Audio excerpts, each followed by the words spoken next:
Bonjour madame, bonjour mesdames, bonjour mesdemoiselles, bonjour messieurs, bon 1er mai déjà. Merci d'être là aujourd'hui avec nous. Autour du travail, objet de débat théorique, philosophique, politique, économique et même culturel, le travail est depuis des siècles une source sans fin de réflexion et de controverses. Par exemple, est-il avant tout un réceptacle de souffrance, d'exploitation, d'aliénation, ou au contraire le vecteur nécessaire à l'émancipation, à la liberté et à la dignité? Peut-être un peu de tout ça, on va en parler aujourd'hui. Analysé par les penseurs antiques déjà, cité dans la Genèse, réhabilité par les penseurs modernes et toujours au cœur de nos débats politiques contemporains, on l'a vu il y a encore quelques semaines, le travail, ce drôle d'objet polysémique, pourrait paraître très loin de nous dans les hautes sphères conceptuelles s'il n'avait pas vocation à rencontrer un jour le cours de notre existence, à transformer nos corps, à forger nos consciences et à nous ancrer dans un destin collectif. C'est donc tout naturellement que notre association, comme vient de le dire son président, en relation avec nos amis de l'U4, qu'on remercie encore de nous accueillir ici, voulait réfléchir à la question du travail afin d'essayer d'en comprendre le sens. Le sens du travail, c'est 3 choses. Le sens du travail, c'est d'abord la signification de ce terme, de ce drôle de terme, ce qu'il implique ou n'implique pas, sa valeur propre, ses contours. Le sens du travail, c'est aussi une approche sensible de la question, à travers les enjeux de pénibilité, la question de la souffrance, du modelage de nos corps et de nos esprits, et des représentations individuelles et collectives forgées par le travail. Et puis enfin, le sens du travail, c'est sa direction. On le sent, on le dit, le travail se transforme. Il a d'ailleurs connu plusieurs révolutions dans sa longue histoire. Et on va essayer de décrire le chemin que le travail emprunte ou devrait être amené à emprunter dans les années à venir. Voilà, sans envisager l'exhaustivité, mais avec votre aide, puisqu'évidemment, comme à notre habitude, à la fin, vous pourrez poser vos questions à nos invités. Il nous apparaît tout de même nécessaire de faire venir chez nous 4 penseurs et praticiens du travail de grande valeur et qu'Elisabeth va vous présenter. Oui, bonjour, bonjour à tous. Alors, par ordre alphabétique, Florence Aubenas, célèbre depuis 2005 parce qu'elle a fait la une de l'actualité. Vous êtes journaliste et écrivaine. Après avoir travaillé à Libération, au Nouvel Observateur, vous êtes aujourd'hui reporter pour Le Monde. Nous savons d'ailleurs que vous revenez d'Ukraine à ce propos, donc un sujet, et on en a un petit peu échangé tout à l'heure, cher à nos cœurs, puisque nous avions une rencontre vendredi dernier sur l'Ukraine. Vous avez écrit de nombreux ouvrages, dont Le quai de Ouistreham, qui est celui qui est le sujet de notre table ronde du jour, qui raconte votre immersion dans le quotidien de demandeurs d'emploi et de travailleurs précaires, adapté récemment au cinéma par Emmanuel Carrère. Ensuite, Thierry Binstingel, c'est bon? Donc écrivain, ancien cadre à la Poste, vous avez écrit sur la représentation du travail dans les écrits français depuis la fin des 30 Glorieuses. Vous êtes aussi l'auteur d'une quinzaine de romans, dont plusieurs concernent l'univers du travail ou la déshumanisation des relations en entreprise. Denis Maillard, ensuite. Vous êtes bien loin. Philosophe, politique de formation, expert auprès de la Fondation Jean Jaurès. Vous êtes le fondateur de Temps commun, un cabinet de conseil en relations sociales. Vous êtes aussi l'auteur de plusieurs livres, dont Indispensable mais invisible, qui avait d'ailleurs fait l'objet d'une fenêtre ouverte pendant la période du confinement, sur les travailleurs du back-office, de la société de service, ou encore Une colère française sur le mouvement des Gilets jaunes. Et puis, le petit dernier, Jean-Louis Malice, pilier de notre association, que je vais avoir du mal à vous voyer. Donc, tu es ouvrier sidérurgiste et tu as d'ailleurs travaillé sur ce site. Tu as aussi été secrétaire national de la CFDT pendant 10 ans. Dans ce cadre, tu as été négociateur sur la pénibilité du travail, tu as travaillé beaucoup sur les retraites, tu as aussi été président de l'ARACT, donc l'Action régionale pour l'amélioration des conditions de travail, et membre fondateur du COCT, Conseil d'orientation des conditions de travail, et auteur du livre Agir pour un idéal imparfait. Donc tous vos ouvrages, messieurs, dames, ont nourri nos questions. Et sont disponibles à la librairie éphémère qu'on installe à chaque fois, je vois Anne-Marie Carlier. Et bien entendu, il y aura une séance de dédicace à l'issue de cette rencontre. On a une première question inaugurale qui est peut-être un peu large, mais qui va permettre de chacun vous entendre et puis d'entrer dans le sujet. C'est évidemment, qu'est-ce que le travail ? Le travail, ce n'est pas l'emploi, ce n'est pas l'activité, ce n'est pas la tâche, c'est peut-être un peu de tout ça. J'aimerais commencer avec vous, Thierry Binstingel. Comment définissez-vous le travail ? Alors, bon, tout d'abord, je vais gagner un peu de temps. Je vous remercie beaucoup de m'avoir invité et je remercie aussi beaucoup les participants. J'ai trouvé qu'ici, il y a vraiment, c'est extrêmement dynamique. Puis en plus, symboliquement, le 1er mai, c'est très bien. Donc, 1er mai, fête du travail. Hop, c'est bon, j'avance encore un peu. Donc, non, moi, ce qui m'intéresse, en fait, le travail, alors, il existe une étymologie qui est très controversée en ce moment, où on dit que le travail, c'est tripalium, c'est l'instrument de torture. Apparemment, c'est un peu plus controversé que ça, parce qu'il existe plutôt des étymologies qui consistent à dire que le travail, c'est plutôt un objet qui permet de réaliser une œuvre. Voilà, dans certaines civilisations. Et donc la typologie, enfin l'étymologie tripalium est un peu, par moment, un peu remise en question. Donc pour moi, le travail, justement, ça va être un balancement entre à la fois une œuvre et puis à la fois quelque chose un travail, une tâche. La différence que je fais, c'est qu'une œuvre, ça va être quelque chose de collectif, ce qu'on va porter, ce qu'il y a derrière nous, par exemple. Et puis la tâche qui va être la tâche individuelle, celle qu'on réalise pour justement réaliser l'œuvre. Voilà, ceci dit, c'est uniquement sans passion, sans etc., mais tout en sachant que derrière, le travail, l'œuvre collective suscite des sentiments collectifs, suscite aussi des attentes collectives, des groupements qui se manifestent, des syndicats, voilà, enfin tout un tas de groupements humains. Et puis, en même temps, la tâche qui est la tâche individuelle, elle suscite également des sentiments qui vont être des sentiments individuels. J'aime mon travail, je l'aime pas, je me sens en colère, je suis pas en colère. Enfin, voilà, c'est ça, c'est plutôt ça. Donc c'est un mélange à la fois de quelque chose qu'on retrouvera partout, c'est-à-dire le collectif et puis l'individuel. Et tout notre travail est dirigé dans ces tensions. Merci, Florence. Bonjour à tout le monde. Alors on m'a dit de le mettre là, voilà. Donc je vais vous raconter une petite histoire sur le travail et sur la différence qu'on peut avoir, de relation qu'on peut avoir à un même travail ou à la même réalisation d'un travail. Donc on est là, on n'est pas dans un haut fourneau, on n'est pas à la mine, on n'est pas à l'usine, on est sur un plateau de cinéma. Donc on est dans un travail valorisé, un travail où tout le monde se bat pour être sur ce plateau de cinéma. Vous avez compris, les acteurs, les techniciens, tout le monde veut absolument en être et s'est battu pour avoir cette place-là. Je vais vous parler du tournage du Quai de Ouistreham, auquel j'ai absolument pas participé et je ne vous en parle pas de manière artistique mais laborieuse.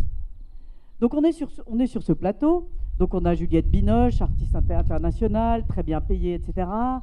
Et toute cette chaîne-là de gens très bien payés, jusqu'aux stagiaires qui ne sont pas payés, mais qui vendraient leur mère, leur chemise et plus encore, pour rester là tout le temps du tournage, parce que c'est génial, etc., etc.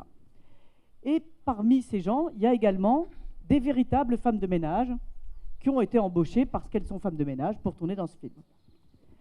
Et bien sûr, l'équipe de production se dit, bon, elles ne vont pas nous emmerder, parce que quand même, c'est une sacrée chance pour elles. Elles sont femmes de ménage. Mais regardez, on fait la place belle en les embauchant à côté de Juliette Binoche, etc., etc. Et elles vont avoir un rôle dans le film, c'est formidable. Donc elles sont là sur le plateau, pas mécontentes. Elles regardent ça comme autre chose. Aucune d'elles ne pense bien sûr faire une carrière artistique, mais voilà, l'aubaine s'est présentée. Le premier tournage a lieu sur un ferry, puisque ça se passe sur le ménage d'un ferryboat. Et sur ce ferryboat, ce tournage a lieu de nuit. Alors, tout le monde est là, Juliette Binoche, le stagiaire pas payé, etc., etc. Et les femmes de ménage, qui ont, selon la production, beaucoup de chance d'avoir été choisies, disent « Ah, mais c'est un travail de nuit ?» Bah, nous, on demande une augmentation. Parce que le travail de nuit, c'est payé plus cher. Alors, on leur fait les gros yeux. Ben, attendez, vous vous rendez pas compte déjà, on vous a pris, vous, quand même. Vous faites du cinéma, les filles, reprenez-vous, etc. Bref, elles ont fait grève. Et elles ont été payées davantage. Quand vient l'heure de se coucher, on leur dit, bon ben, vous, on vous a prévu des places dans les cabines. Et puis les acteurs, les vrais, parce que quand même, faut pas rêver quand même, les filles. Hein, vous faites du cinéma, vous faites les actrices, mais bon. Vous allez dormir sur le bateau. Alors elles ont dit, bah non, au moins l'Ibis. Donc elles ont eu l'Ibis. Et donc cette petite histoire pour vous raconter que par rapport à une même situation, par rapport à Juliette Binoche qui a très bien certainement négocié son contrat et on le conçoit, au stagiaire qui est là, qui paie sa chambre d'hôtel et qui supplie d'être pris le lendemain pour pas un sou, il y a au milieu. Et que pour un même travail, pour une même situation très valorisante, on a une relation très différente à ce qui est en train de se passer. Et la production n'en revenait pas, et donc une de ces personnes est une amie à moi, c'est une de ces femmes de ménage, que j'avais rencontrée en faisant un livre, et elle avait été prise pour ça. Et donc la production m'a appelée en disant, mais tes copines, elles déconnent, tu te rends compte, elles vont nous bloquer le truc et tout. Je dis, bah attends, je veux dire, vous embauchez les travailleurs, voilà, c'est ça qu'il faut faire. Et je trouve cette histoire très intéressante sur la relation très différente à un travail censé être très valorisé.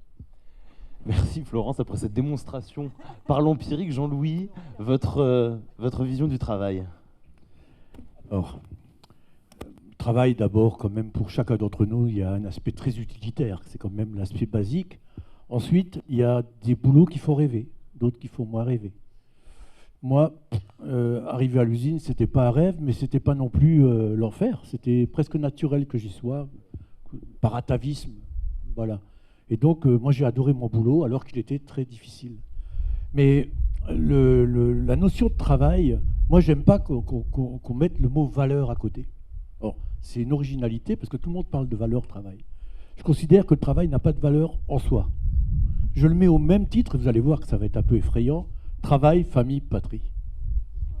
Le travail, la famille, la patrie, le travail, la famille, la patrie, ça n'a pas de valeur en soi. On peut avoir une patrie qui protège, qui intègre, et on peut avoir une patrie qui envahit le pays d'en face.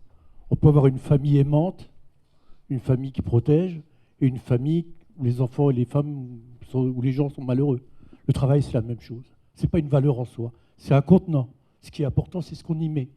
Alors d'abord, il y a l'aspect utilitaire du travail, c'est-à-dire qu'on contribue à quelque chose, à une fabrication, à une construction, et on se construit un peu nous-mêmes. C'est-à-dire que le travail nous apprend aussi à vivre avec les autres, à échanger et à fabriquer, à utiliser nos mains, nos cerveaux, nos yeux, etc. Donc je pense qu'il faut accepter cette dualité du travail. Voilà. Merci beaucoup. Et enfin, Denis Maillard, pour finir ce premier tour de table sur le sens du travail. Sur le sens du travail. D'abord, bonjour à tout le monde et merci d'être là et merci de l'invitation. C'est une question difficile. Qu'est-ce que le travail ? Enfin bon, voilà. Je disais depuis l'Antiquité, les gens se demandent qu'est-ce que c'est. Donc, je suis pas sûr qu'on puisse là forcément y répondre. Donc, la réponse est très subjective.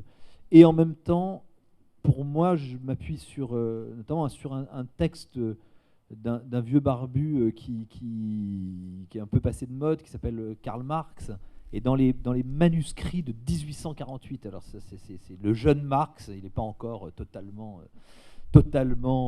marxiste, on va dire.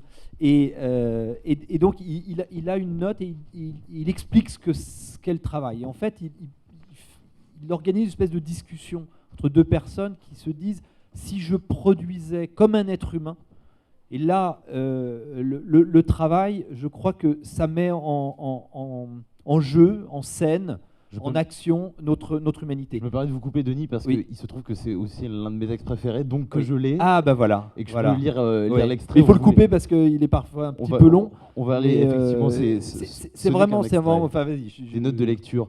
Supposons que nous produisions comme des êtres humains, ce que vous venez de dire. Chacun de nous s'affirmerait doublement dans sa production à l'égard de soi-même et de l'autre. 1. Dans ma production, je réaliserai mon individualité, ma particularité. J'éprouverai en travaillant la jouissance d'une manifestation individuelle de ma vie Et dans la contemplation de l'objet, j'aurai la joie individuelle de reconnaître ma personnalité comme une puissance réelle, concrètement saisissable et échappant à tout doute. 2. Dans ta jouissance ou ton emploi de mon produit, j'aurai la joie spirituelle de satisfaire par mon travail un besoin humain, de réaliser la nature humaine et de fournir aux besoins d'un autre l'objet de sa nécessité. 3. J'aurai conscience de servir de médiateur entre toi et le genre humain, d'être reconnu et ressenti par toi comme un complément à ton propre être et comme une partie nécessaire de toi-même, d'être accepté dans ton esprit comme dans ton amour. Et enfin 4, j'aurai dans mes manifestations individuelles la joie de créer la manifestation de ta vie, c'est-à-dire de réaliser et d'affirmer dans mon activité individuelle ma vraie nature, ma sociabilité humaine. Et il finit par cette phrase: nos productions seraient autant de miroirs où nos êtres rayonneraient l'un vers l'autre. Ben voilà. Et donc là, vous avez une sublime définition du travail qui, moi, je la fais mienne, qui est une définition où le travail permet de réaliser l'humanité, mais pas de réaliser l'humanité tout seul, mais de réaliser l'humanité dans, c'est la phrase de la fin, dans un jeu de miroir. C'est-à-dire que, alors moi, j'aime bien définir le travail comme un commun incarné. Un commun incarné, c'est quoi? D'abord, c'est incarné, c'est-à-dire que ça met en jeu le corps, l'esprit. C'est le... Voilà, le travail n'est pas purement intellectuel. Enfin, il y a un travail intellectuel, mais ce n'est pas une chose qui flotte, c'est quelque chose qui met en jeu le corps. Et pourquoi c'est un commun? C'est-à-dire qu'on ne travaille jamais seul. On ne travaille jamais seul, c'est-à-dire que l'autre, et le travail, il y a toujours de l'autre dans le travail, l'autre est ce qui me permet à la fois de réaliser mon travail et en même temps de bien faire mon boulot, hein.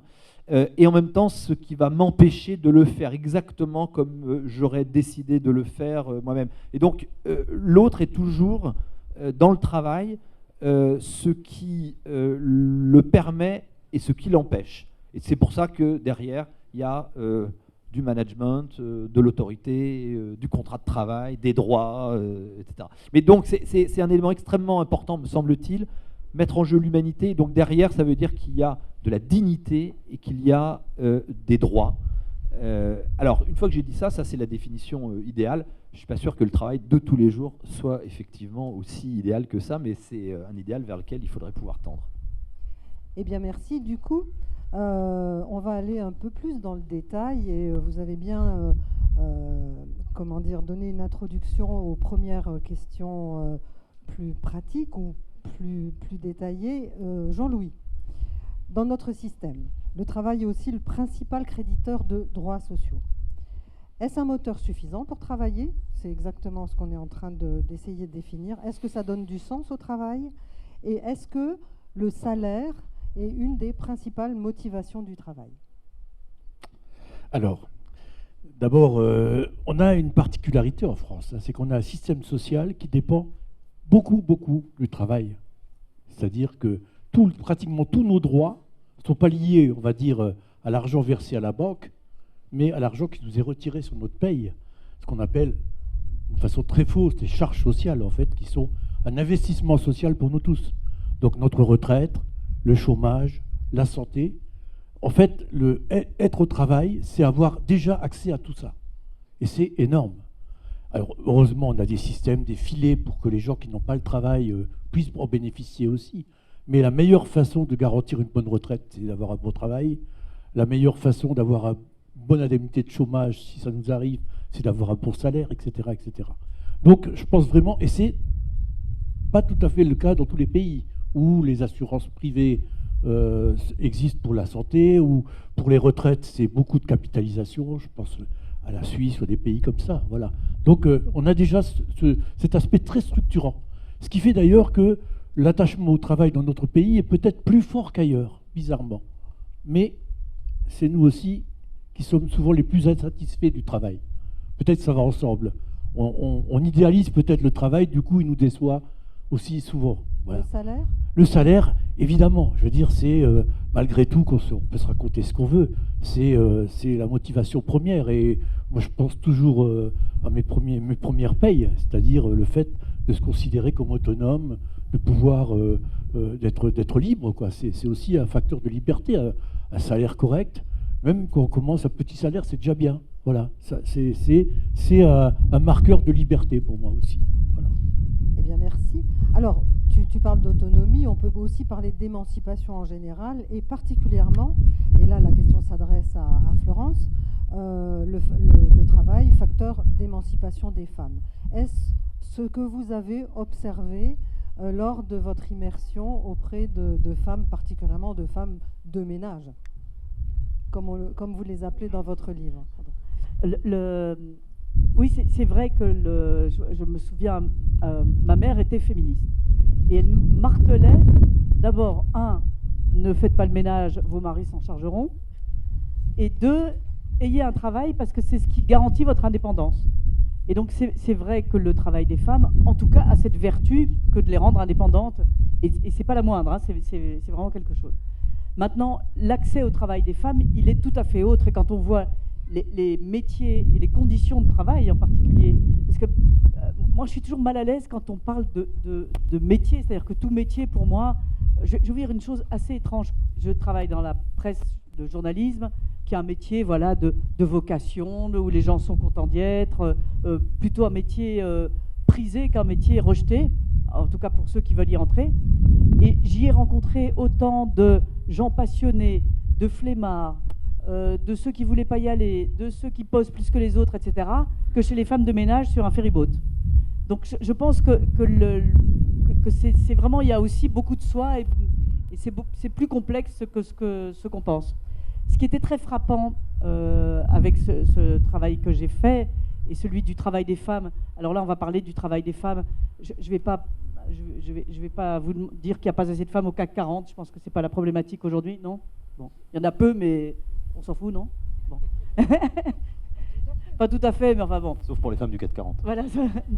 Mais c'est vrai que la très grande difficulté, c'est que le travail réservé aux femmes n'est pas considéré comme un travail. Alors après le quai de Ouistreham, donc où je me suis fait embaucher comme femme de ménage sur un ferry, j'ai eu beaucoup de débats comme ça dans des associations de femmes. Alors les associations de femmes, c'est toujours des thèmes riants comme l'alcoolisme du mari, la contraception, enfin bon.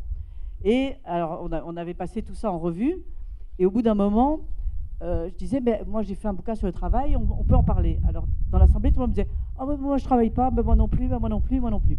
Je dis, je comprends pas, on vient d'en parler, vous m'avez dit que vous faites de l'aide à domicile, vous m'avez dit que vous êtes aide-soignante, vous m'avez dit que vous travaillez dans une boîte de ménage, donc vous travaillez. Ah ouais, mais c'est des petits boulots.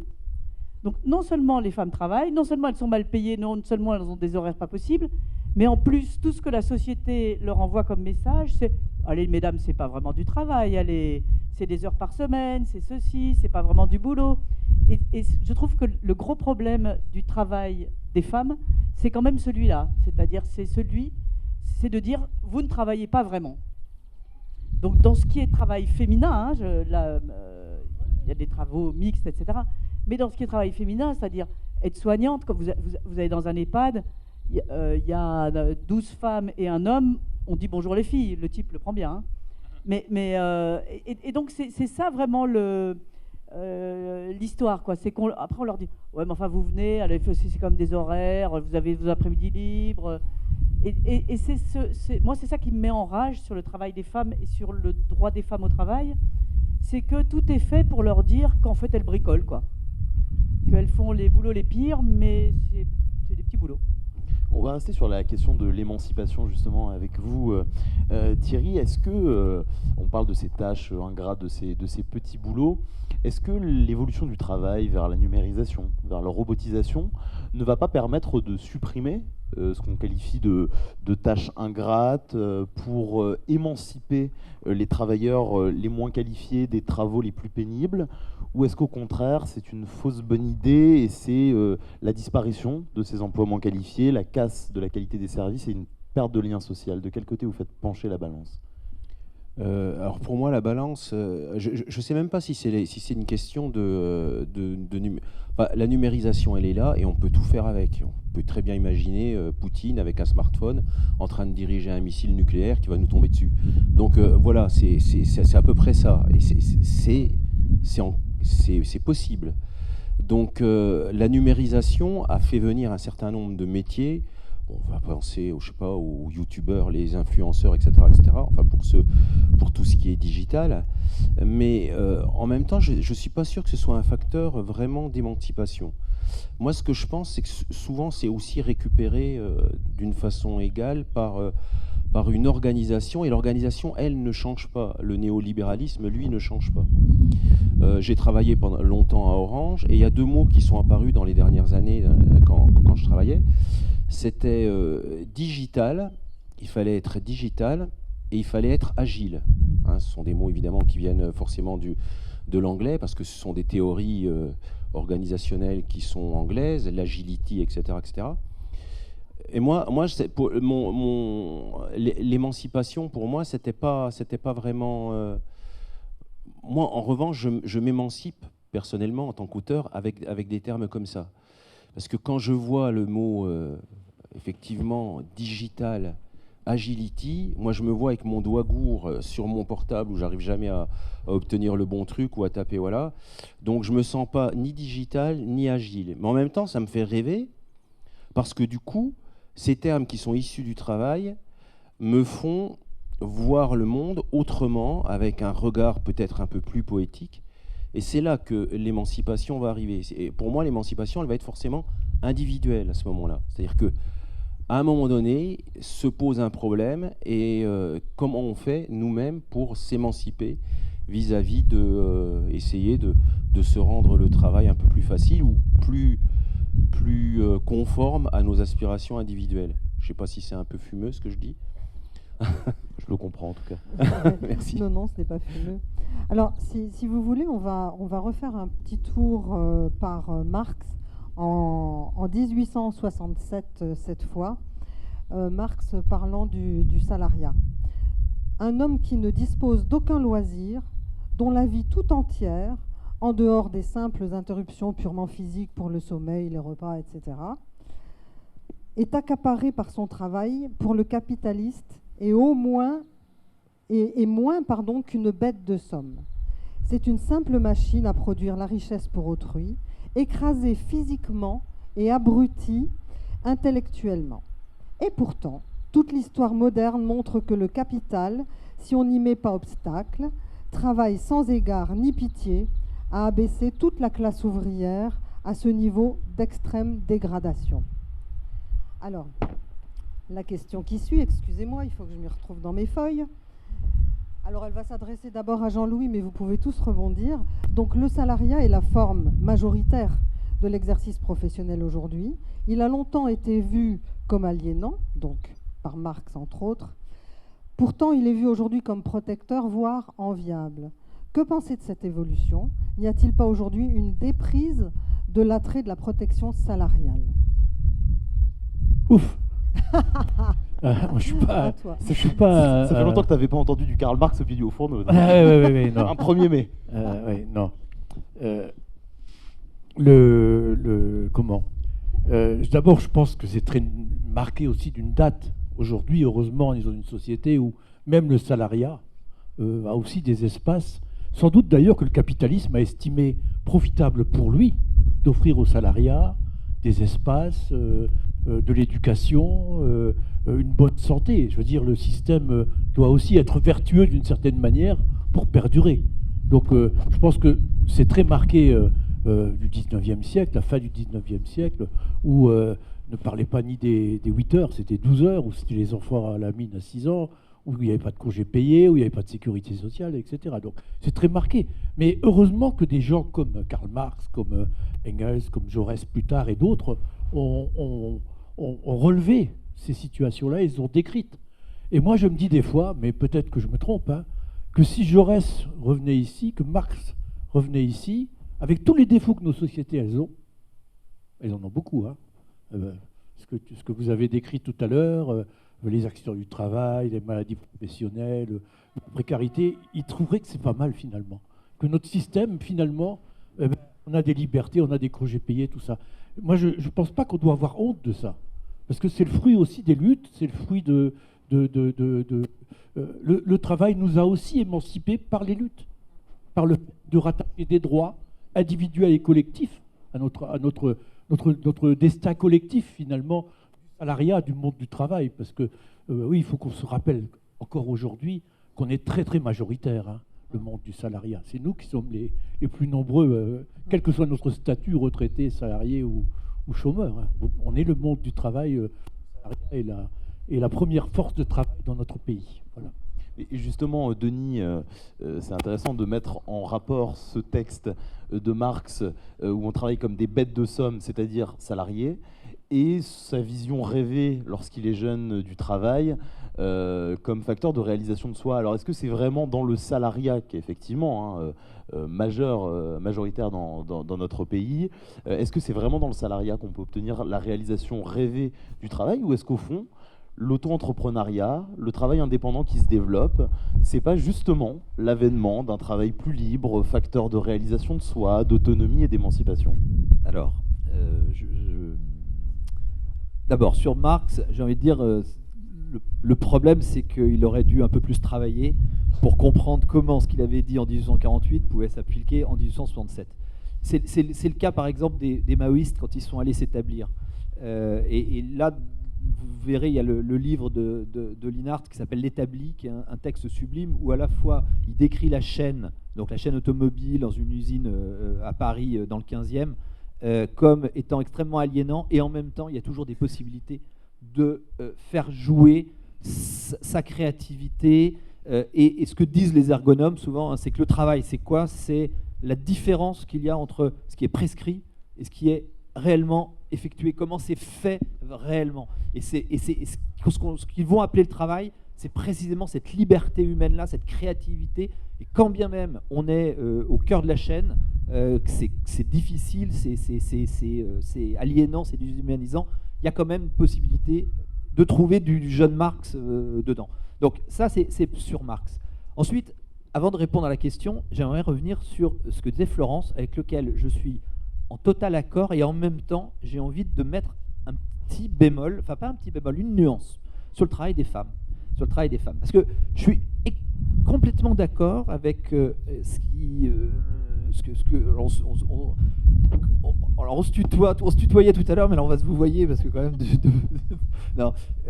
Donc ce que tu disais, c'est-à-dire que à la fois tu as entièrement raison sur le travail féminin. Alors le travail féminin dans moi ce que j'appelle le back-office de la société de service, c'est-à-dire cette infrastructure qui permet à la société, donc tous les métiers de la logistique, du commerce, du soin, etc., qui permettent à la société de se continuer jour après jour, de se poursuivre. C'est-à-dire toutes les personnes qu'on a applaudies ou alors qui ont continué à travailler pendant le premier confinement.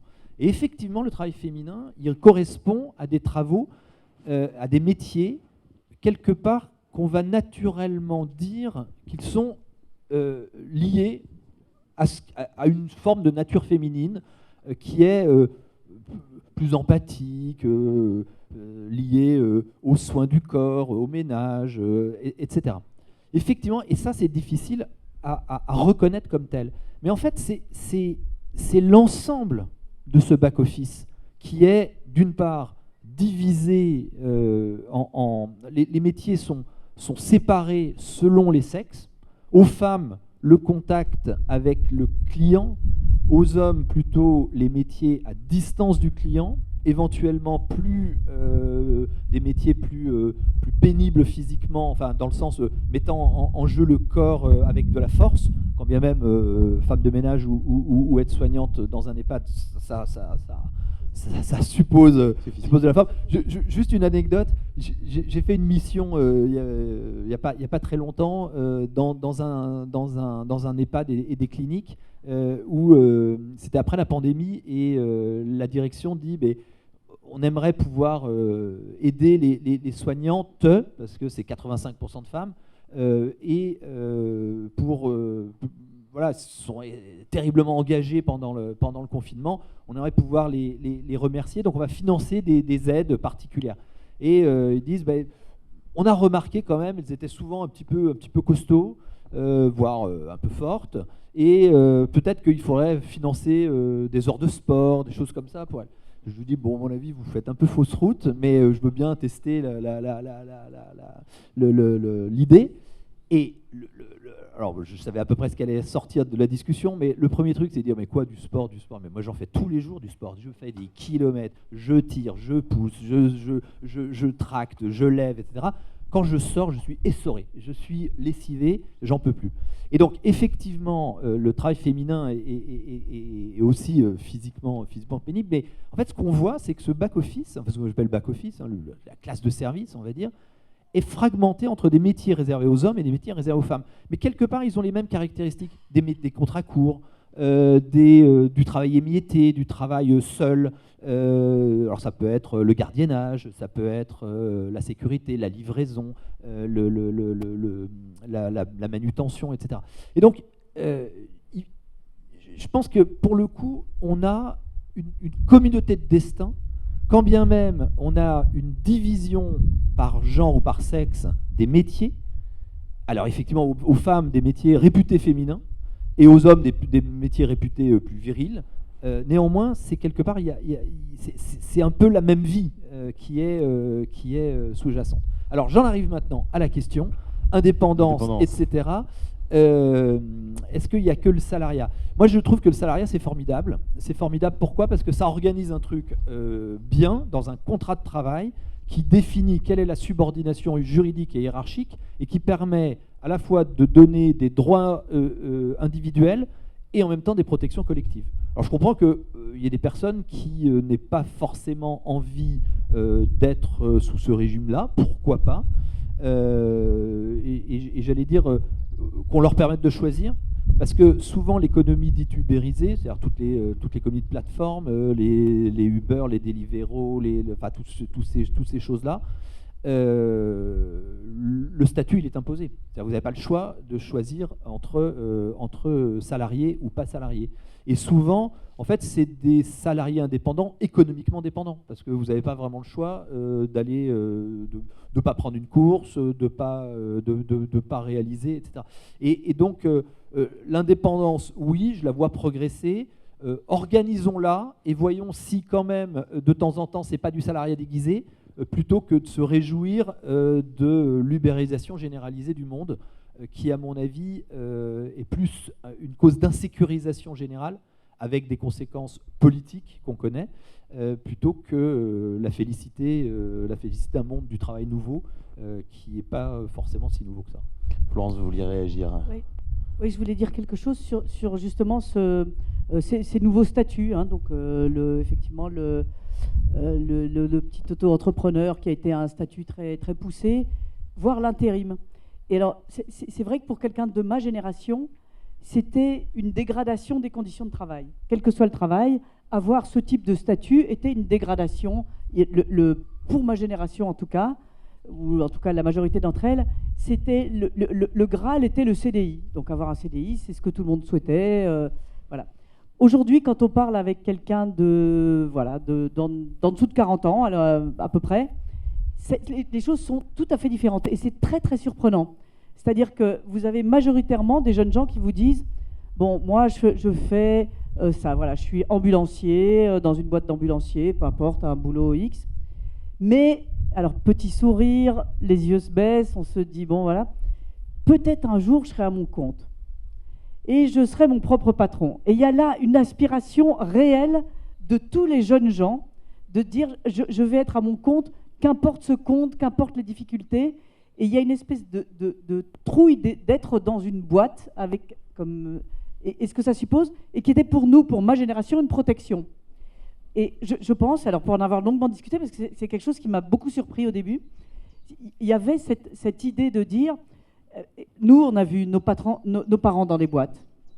On a vu ce que les boîtes ont fait de nos parents. On a vu la boîte passer d'un autre patron à un autre patron, de ce patron à un Chinois, de ce Chinois à un Bulgare. J'ai rien contre les Chinois et les Bulgares. Hein. Et ainsi de suite, jusqu'à parfois la fermeture, puis la reprise, etc. Et donc, on a vu les boîtes trahir nos parents. Et il y a une trahison de l'entreprise, enfin, pardon de le dire avec des termes un peu emphatiques, mais je le comprends. Cette maltraitance des entreprises, des sociétés, des usines, des Dieu sait quoi, face aux salariés, elle a été forte. Elle a été forte. On leur a dit, voilà, vous serez là, vous êtes là pour la vie, on est là, vous signez votre CDI, etc. Ah bah désolé, votre CDI maintenant il ne marche plus, maintenant c'est racheté, maintenant ceci, maintenant cela. Et les jeunes gens qui ont vu ça, qui ont vu leurs parents humiliés, je dis le mot, et ils le vivent comme ça, non, ne veulent plus de ça. Et donc ils vous disent, ah ben moi je veux être mon propre truc, parce que les boîtes, je ne leur fais plus confiance. Elles nous ont humiliés, elles ont humilié mes parents, je les ai vus rentrer à la maison, je les ai vus pleurer, je ne veux plus de ça. Et ça va si loin que j'avais fait tout un boulot dans ce qu'on appelle la Plastic Valley, donc vous voyez qui est cette vallée d'entreprises de plastique autour d'Oyonnax, hein, près de Bourg-en-Bresse, Oyonnax, etc. Et là, il y a beaucoup de boulot. Donc c'est la première région industrielle de France. Donc il y a du boulot, et c'est du boulot en usine. Ça ressemble un peu à ça, j'y pensais en voyant là, où c'est du plastique en fusion. Enfin bon, vous voyez, il y a eu un bouquin formidable de Roger Vaillant qui explique ça, où les gens, à un moment, il y avait des presses et perdaient leurs mains parce qu'ils voulaient travailler plus et mettaient la main dans la presse. Voilà, 325 000. Jean-Louis, tu voulais pardon, je termine juste, j'en ai pour une seconde. Et donc, ces boîtes cherchent des gens. Donc, alors, ces boîtes ont eu la vie qu'on vient de décrire, rachetées par des Chinois, des machins, des trucs. Donc, une femme me racontait, le dernier boulot que j'ai eu dans l'entreprise, ils faisaient des lunettes en plastique. Le dernier boulot, c'est des caisses arrivaient, la boîte a fermé, des caisses arrivaient de Chine, on ouvrait les caisses et on nous demandait de coller sur un coin du verre « Made in France ». Et alors elle dit au patron, mais c'est pas normal parce que pour qu'il y ait écrit Made in France, il faut qu'il y ait quelque chose de fait en France. Et le type lui répond, oui, c'est coller l'étiquette. Donc je comprends que le fils de cette femme dise non, pas pour moi. Et donc quand ils rentrent, on leur propose du boulot dans ces entreprises-là, entreprises qui sont d'ailleurs en train de repartir un peu autrement, ils ne veulent y rentrer qu'en intérim. Et donc cet intérim qui était subi au début des années 2000, pour aller vite, est revendiqué aujourd'hui, d'abord parce qu'il y a un petit pécule en plus, que quand on a 20 ans, on a du mal à se dire qu'on cotise moins pour la retraite et ça n'a pas l'air si terrible que ça. Mais surtout, ils vous disent, je gagne un peu mieux et je peux dire merde au patron. Et il y a cette force de pouvoir dire ça, et je trouve que ça interroge vraiment sur le rapport de l'homme, la femme à l'entreprise. Jean-Luc, fini, je te le jure. Je voulais illustrer ça, entre guillemets, je suis complètement d'accord. Et moi, je me rappelle que je m'étais amusé à dire que, en fait, à force de maltraiter l'esprit d'entreprise, on a créé l'esprit d'entreprise.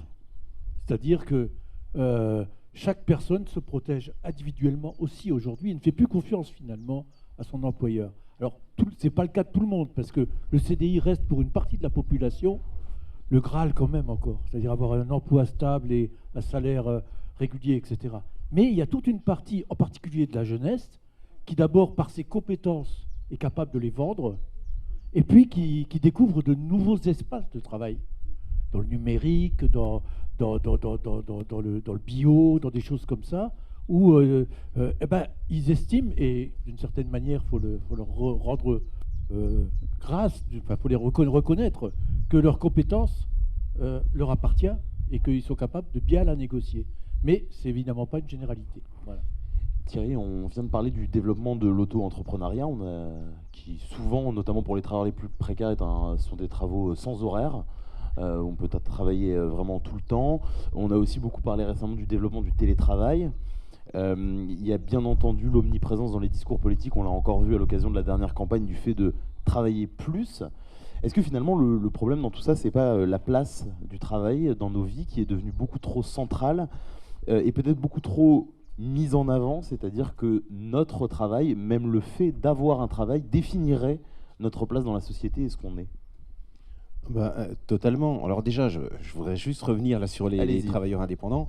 Donc effectivement, on peut aussi imaginer, que c'est une sorte de porte de sortie, on va dire un peu honorable. Il faut savoir aussi que la plupart de ceux qui ont accès à un travail qui est hors travail salariat, c'est parce qu'ils ont vécu, alors c'est un peu moins le cas maintenant, mais un chômage où ils n'arrivaient pas à retrouver du travail et que la seule porte d'emploi honorable pour pouvoir avoir un statut social, donc en travaillant, c'était finalement de se réaliser dans l'entrepreneuriat. Alors je connais une jeune coiffeuse à domicile que j'aide par moment à se dépatouiller dans ces histoires d'URSSAF. Parce qu'il faut savoir aussi que derrière, effectivement, c'est bien l'entrepreneuriat, mais vous avez c'est à vous de vous taper toute la partie administrative qui est naturellement faite par votre employeur. Donc voilà, c'est un peu le revers de la médaille. Et il y en a beaucoup qui en reviennent aussi de l'entrepreneuriat, ou qui auraient espéré autre chose, et faute d'avoir réussi à avoir un métier ou un CDI, ils ont investi dans du matériel, etc., qu'il faut rembourser maintenant, et ils sont des fois pris à une sorte de piège, sans aller jusqu'à l'ubérisation, où effectivement on connaît bien, où c'est une sorte de salariat déguisé. Mais il y en a qui se trouvent aussi pris à une sorte de piège. Voilà. Alors, j'ai oublié la question. C'était sur la place omniprésente du travail dans nos vies et la façon dont elle nous définit même socialement. Avoir un travail ou pas de travail. Oui. Alors effectivement, ça rejoint aussi ce que je disais, c'est-à-dire que il nous faut avoir un travail pour nous sentir exister. Alors après, toute la question vient de qu'est-ce qu'on a comme travail.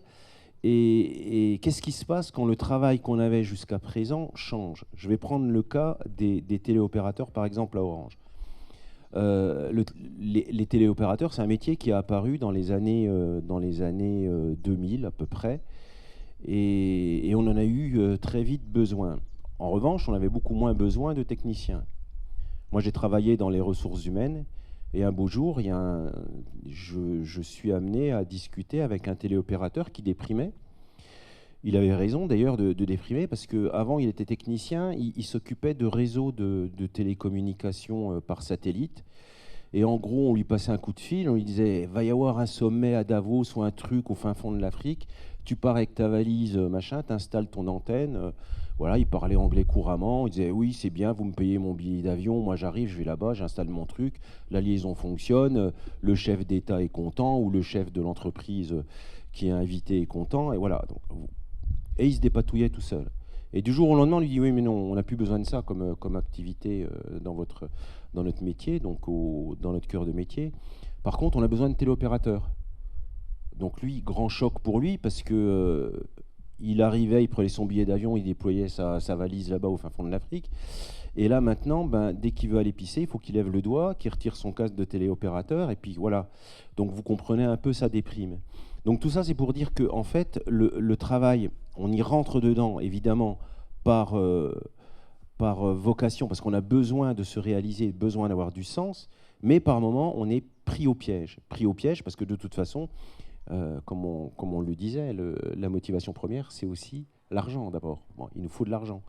Donc à partir de là, c'est là que commencent les pièges insidieux, ce que j'appelle. C'est-à-dire qu'on commence un petit peu comme ça, par le biais d'une réorganisation de votre entreprise. Et puis, on ne cesse à partir de là de peser le pour et le contre. Est-ce que je quitte mon entreprise, mais là, je vais vers l'inconnu? Est-ce que j'essaie de faire contre bonne fortune, bon cœur, etc., etc. Et on arrive des fois à des suicides, par exemple. Denis Maillard, je me tourne vers vous parce que je suis tombé sur une étude quand on a préparé cet entretien, une étude d'OpinionWay pour Factoral en 2021, qui montre que 33% des Français et spécifiquement 42% des salariés considèrent que leur travail n'a pas de sens, pas d'utilité. Ça rejoint notamment une thèse en vogue qui est pondue par l'intellectuel américain David Graeber sur ce qu'il appelle les bullshit jobs. Le pauvre, il est mort. Hein. Oui, le regretté, donc David Graeber, il est mort à Venise. Qui parle littéralement, il y a pire. Voilà. Visconti en a fait un film, voilà, c'est littéralement les jobs à la con. Est-ce que vous croyez en cette théorie? Est-ce que vous pensez littéralement qu'il y a des jobs à la con, des bullshit jobs qui ne servent à rien, qui n'ont pas d'utilité sociale? Alors, est-ce que je crois dans cette théorie? D'une manière générale, je suis très peu croyant. Je suis très peu croyant, donc je me situe pas sur l'ordre de la croyance ou pas de la croyance. Non, Graeber, en fait, au départ, Graeber, c'est un anarchiste. Tout ce qui est travail organisé, tout ça, ça lui plaît pas beaucoup. Et il fait un article et il dit, finalement, il y a plein de bullshit jobs, il y a plein de boulot à la con. Et il dit, en gros, c'est le boulot, si vous ne le faites pas, la société peut continuer et on peut très bien se passer de vous. Et d'un seul coup, énormément de gens se reconnaissent là, en disant « Ah ben oui, mais moi, mon boulot de chef digital, je sais pas quoi, de marketing, de juriste, et finalement, tout le reporting que je fais, bon, en fait, je ne vois pas vraiment le sens, à quoi ça sert, et tout ça je pourrais ne pas travailler, ne pas être là, finalement le monde continuerait de tourner. Alors, à la fois Graeber a raison, c'est-à-dire que dans le sens où la question du sens et de l'utilité est effectivement centrale dans le travail, et en même temps je crois qu'il a tort. Il a tort pour plusieurs raisons.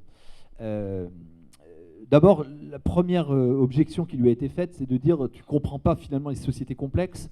Une société, en fait, quand elles ne sont pas très complexes, elles peuvent fonctionner avec des personnes qui ont des métiers ou des activités ou un travail directement utile. Dès que la société se complexifie, il faut du management, il faut des choses qui apparaissent pas immédiatement utiles, mais si elles n'existent pas, finalement, au bout d'un moment, tout ça se dégrade. Alors ça a été la première objection. Mais surtout, alors l'enquête d'OpinionWay, je ne la connais pas, mais il y a une grande enquête faite par la Fondation Jean Jaurès et notamment un sociologue qui s'appelle Alain Mergier, où en fait on s'aperçoit de quoi souffrent les gens. C'est pas tellement de se sentir inutile, parce que je crois que, d'une manière générale, l'utilité, c'est quand même compliqué à définir, et je pense que d'une manière générale, on se sent tous utiles, soit utile directement à son entreprise, ou utile à la société, ou utile aux autres. Non, ce dont les gens souffrent, c'est un problème de reconnaissance. C'est un problème de reconnaissance, c'est-à-dire que le travail que je fais, finalement, je ne suis jamais reconnu pour ce que je fais. Alors souvent, la reconnaissance, c'est dire on ne vous dit pas merci, on ne dit pas bonjour. Ça, c'est de la politesse, ce n'est pas de la reconnaissance. La reconnaissance, c'est organiser le travail des autres pour que, quand on est manager, par exemple, pour qu'ils s'y sentent bien, ils puissent s'épanouir et effectivement avoir le sentiment de faire du bon boulot. Du bon boulot, les critères du bon boulot, c'est les collègues qui le donnent, ou c'est soi-même. On sait quels sont les critères quand on a fait du bon boulot, quand on a salopé le boulot. En gros, on le sait à peu près. Et les autres peuvent nous dire aussi, non mais attends, ça c'est pas du boulot. Ça c'est pas du boulot. Quand quelqu'un vous dit ça, ouais, c'est vrai que là on n'a pas vraiment bien bossé. Et donc c'est ces critères-là qui sont extrêmement importants dans la reconnaissance. Et je termine avec Graeber juste sur un truc. À mon avis, là où c'est pas qu'il se trompe, mais qu'il voit pas quelque chose, c'est le changement de statut du travail dans toute une catégorie de la population pour qui le travail doit être une félicité. C'est-à-dire que le travail doit être une consommation comme une autre. Donc ça veut dire que s'ennuyer, le travail, il y a une part, le travail c'est quelque chose qui résiste. Il y a la nature, la matière, les autres, il y a quelque chose qui résiste et dont on doit triompher à un moment, et donc ça suppose de faire des efforts. Le travail, ça met ça met en jeu le corps, l'esprit, et donc forcément, il y a un effort qui est fait, et ça génère une fatigue. Or, souvent, quand on lit les témoignages, parce qu'à partir de son article, il a recueilli plein de témoignages, il a fait un gros livre qui s'appelle Bullshit Job, et donc tous les témoignages, on voit en fait, c'est souvent donc des personnes très diplômées, jeunes, et qui ne supportent pas finalement de ne pas s'éclater au travail, qui ne supportent pas de ne pas consommer quelque chose, une expérience exceptionnelle, et qui ne supportent pas d'avoir des plages d'ennui. Alors ce qui ne veut pas dire qu'il y a des boulots totalement insensés, c'est-à-dire qu'il y a des personnes dont... il y a une sociologue qui s'appelle Marianne Dujarier qui a fait un livre extraordinaire qui s'appelle Les planeurs. C'est ces gens qui organisent de l'extérieur, donc des consultants, le travail des autres. Et ils vont passer leur temps à faire du reporting, c'est-à-dire repasser au niveau supérieur le fruit du travail des autres. Effectivement, là, au bout d'un moment, la question du sens se pose véritablement. Mais je crois que la question des bullshit jobs, elle révèle en fait un nouveau statut du travail, qui est que ça devient une consommation comme les autres, dans laquelle l'ennui n'est pas supportable. Et dès que je commence à m'ennuyer, dès que ça résiste, dès que l'autre devient un peu pénible, je commence à dire finalement, bof, je me fais chier et j'irai bien voir ailleurs si l'herbe est plus verte, ou si je peux être mon propre patron, parce qu'effectivement, c'est ce fantasme de dire je ne dépendrai de personne. Et je crois que c'est ça que Graeber, il met le doigt dessus, mais il ne voit pas sur quoi il met le doigt. Voilà. Merci, ma vision Florence. de Graeber. Oui, je voulais juste te dire une chose sur la reconnaissance dont tu parlais. En fait, je pense que c'est très vrai on va revenir sur une scène 1000 fois commentée, pardon pour ça, effectivement, on parlait des aides-soignantes. Le fait d'être applaudi aux fenêtres, c'est pure reconnaissance, c'est reconnaissance de la société. Je parle des applaudissements à 20h pendant le Covid, où les soignantes et les gens des hôpitaux maltraités dans leurs conditions de travail et dans les hôpitaux où elles travaillent, parce que c'est les dernières petites mains, et dans les salaires que leur reconnaît l'État, et dans toute cette chose-là, ont été applaudis par, entre guillemets, la population elle-même. Et je pense que, enfin, j'étais pendant tout le début du Covid dans un EHPAD, et je me souviens d'une femme qui me disait, oui, alors avec ma fille, on est sorti sur le balcon, une femme travaille dans un EHPAD, aide-soignante, elle dit, et donc les gens se sont mis à applaudir. Et j'ai dit à ma fille, mais qu'est-ce qu'ils applaudissent? Et la fille dit, oui, ils applaudissent les gens qui ont les petits boulots dans les hôpitaux, qui continuent à sortir. Les gens avaient très peur, vous vous souvenez, à cette époque-là, ils sortaient, ils se disaient, je risque la mort. Hein. Et donc, tous ces gens qui bravent ça, qui bravent leur peur pour aller travailler. Et cette femme dit, ah bon, mais qui, par exemple? Et bien, sa fille lui dit, bah, toi, par exemple. Elle dit, bah, non, pas moi. C'était impossible à imaginer. Et ça, je suis persuadée, elles en parlaient après, etc. Ça leur a fait un bien fou. Alors ce bien a été évidemment après laminé par la reconnaissance institutionnelle, le fait que peu de choses aient changé après, etc. Mais c'est vrai que cette notion de reconnaissance, elle est vraiment, à mon avis, cardinale. Et l'autre chose est la relation au travail. Alors là, on va à l'autre bout du spectre. On arrive chez les surdiplômés. Donc moi, je suis rentrée dans la presse. La plupart des gens qui sont rentrés comme moi avaient 3-4 ans d'études, ce qui était mon cas, ce qui n'est pas rien, mais qui n'est pas non plus fantastique. Aujourd'hui, un jeune journaliste a en moyenne 10 ans d'études. Donc, vous voyez, pour rentrer dans une école de journalisme, déjà, il faut un master. Moi, il fallait le bac, donc c'était vraiment tout à fait différent. Et ces jeunes gens qui rentrent aujourd'hui arrivent à 30 ans, donc à des âges tout à fait différents. Et alors, il y a un truc, moi, la première fois qu'on m'a dit ça, j'ai cru m'évanouir. Alors, j'ai fait, vous me connaissez, je prends tout à fait sur moi. Donc c'était un garçon. Il est 17h, donc 17h, c'est l'heure où les journaux, ça barde. Hein. Oui, il est 17h. Ouais, là, il faut que j'aille parce que je vais chercher mon fils à la crèche. Mais pour moi, c'était inimaginable la première fois que j'ai entendu ça. C'est-à-dire, a fortiori, une femme dire « je vais chercher mon fils à la crèche », c'était être une conne qui se sacrifiait pour son... qui était la seule à faire les boulots domestiques, etc. Et donc, que quelqu'un dise ça, qu'il arrête son boulot pour ça, etc., ça me semblait inimaginable. Et il y a une relation au travail, encore une fois, d'une génération à l'autre, qui n'a rien à voir. C'est-à-dire qu'aujourd'hui, une fille était en reportage sur un bateau de migrants à Calais, et elle rentre juste après le reportage, alors qu'elle aurait dû rester. Et son chef de service dit « mais pourquoi tu n'es pas restée ?» Elle dit « j'avais un dîner à Paris ». Et personne n'a songé à lui dire « mais t'es complètement cinglé, il fallait rester ». Tout le monde a compris qu'elle faisait passer sa vie personnelle aussi dans son travail, etc. Et il y a une relation au temps de travail, à l'investissement dans le travail, y compris dans un type de profession. Qu'on fasse ça quand on dit « j'aime pas mon boulot », ok. Là, on est tous censés aimer notre travail à l'endroit où on est. Et ça, c'est aussi une très très grande différence. Sur le temps qu'on y passe et comment on revendique de quitter le boulot à telle heure, de ne pas le faire, de faire un travail posté, etc. Ce qui ne se faisait pas dans un certain nombre de professions. Et je ne sais pas ce qu'il faut en penser. Je dois dire, je suis moi-même perplexe par rapport à ça. Je pense que c'est bien à la fois et je ne sais pas. Alors, c'est l'intérêt d'une époque, c'est-à-dire qu'on la vit et on ne sait pas quoi. Ce n'est pas moi qui vais répondre parce que je sais pas dire ça.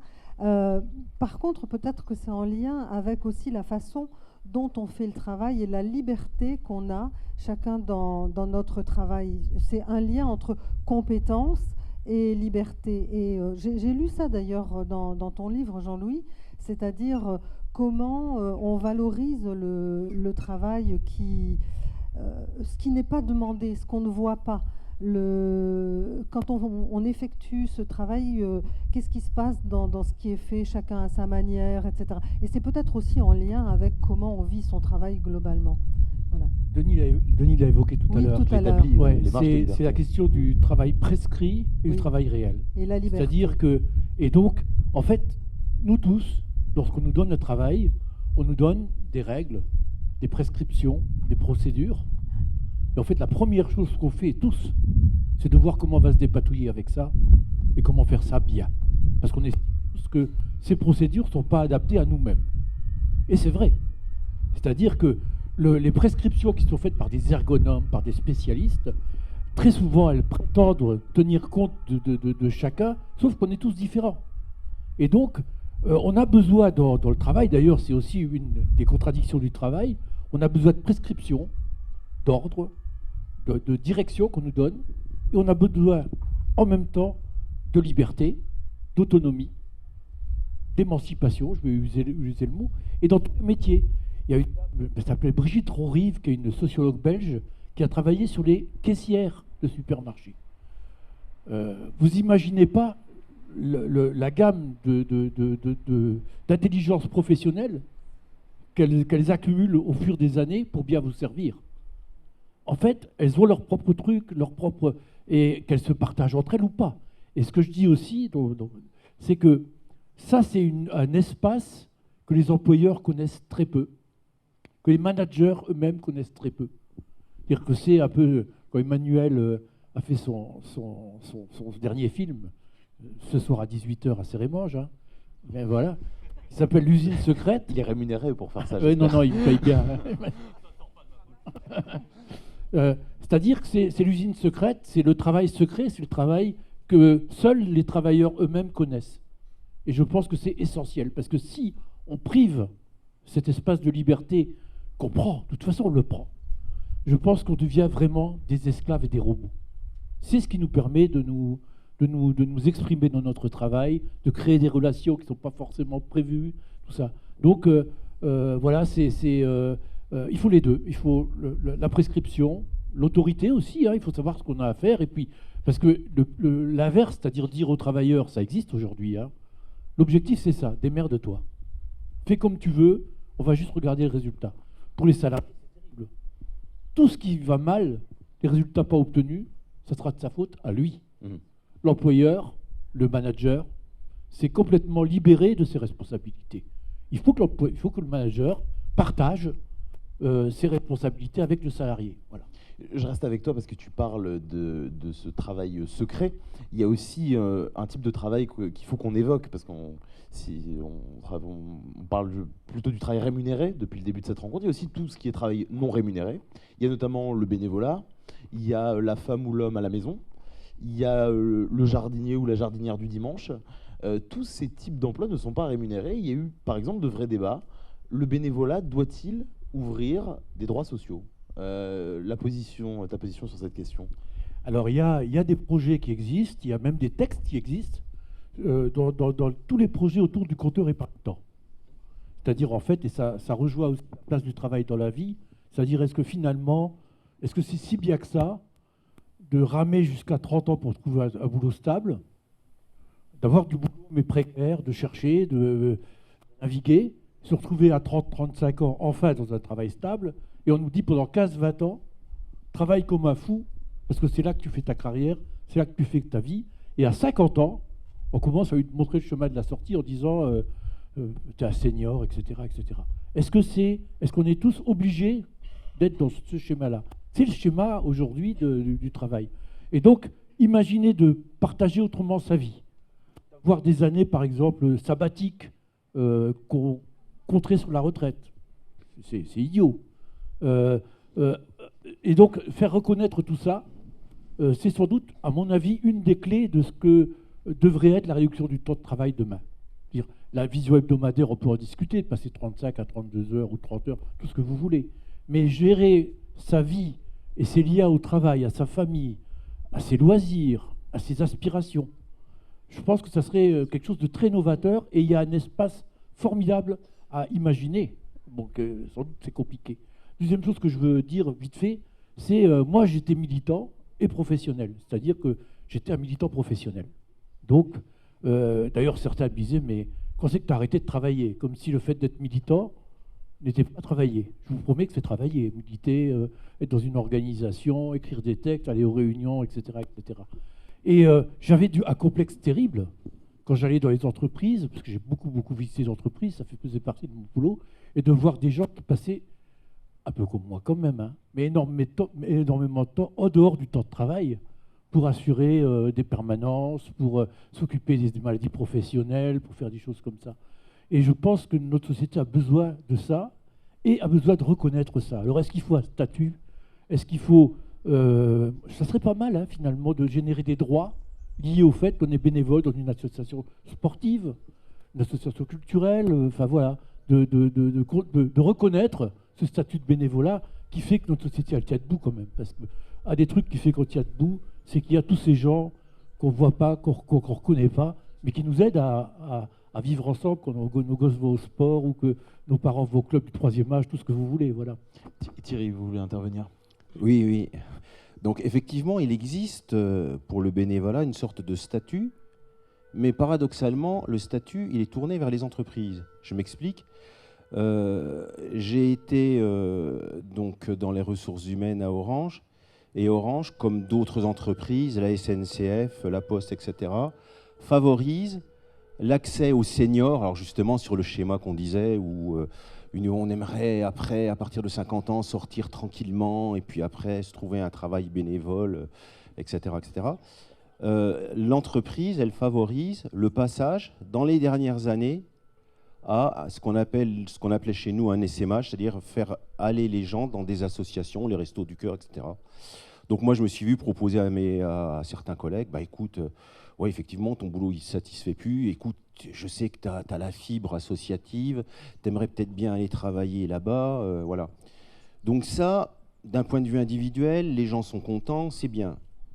D'un point de vue d'organisation, et c'est là où en fait le statut, enfin une sorte de statut, ou du moins la façon dont est organisé le bénévolat, permet aux entreprises de payer énormément d'impôts en moins, donc beaucoup moins de rentrée d'argent pour faire une politique sociale chez nous, enfin je veux dire en France.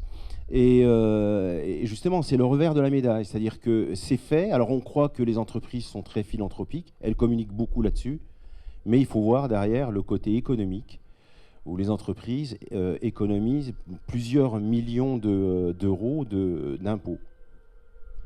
Oui, et si je peux me permettre, pour prolonger ce que dit Thierry, il y a aussi une dimension que moi je vois assez dans les entreprises, qui est de favoriser le bénévolat des salariés, notamment des cadres, pour pouvoir les conserver dans l'entreprise. C'est-à-dire que c'est un enrichissement de ce qu'on appelle la marque employeur. La marque employeur, c'est quoi? C'est quoi l'image de l'entreprise qui fait que les gens ont envie de venir travailler dans cette entreprise? Et ben, dans les bénéfices secondaires du fait de s'embaucher dans telle ou telle boîte, il y a aussi la possibilité de pouvoir faire du bénévolat, de pouvoir... Alors, au départ, c'était faire du télétravail, maintenant c'est étendu à tout le monde, mais c'est-à-dire que venez chez nous, vous pouvez ne pas trop y être et vous pouvez continuer à vivre votre vie personnelle de manière épanouissante.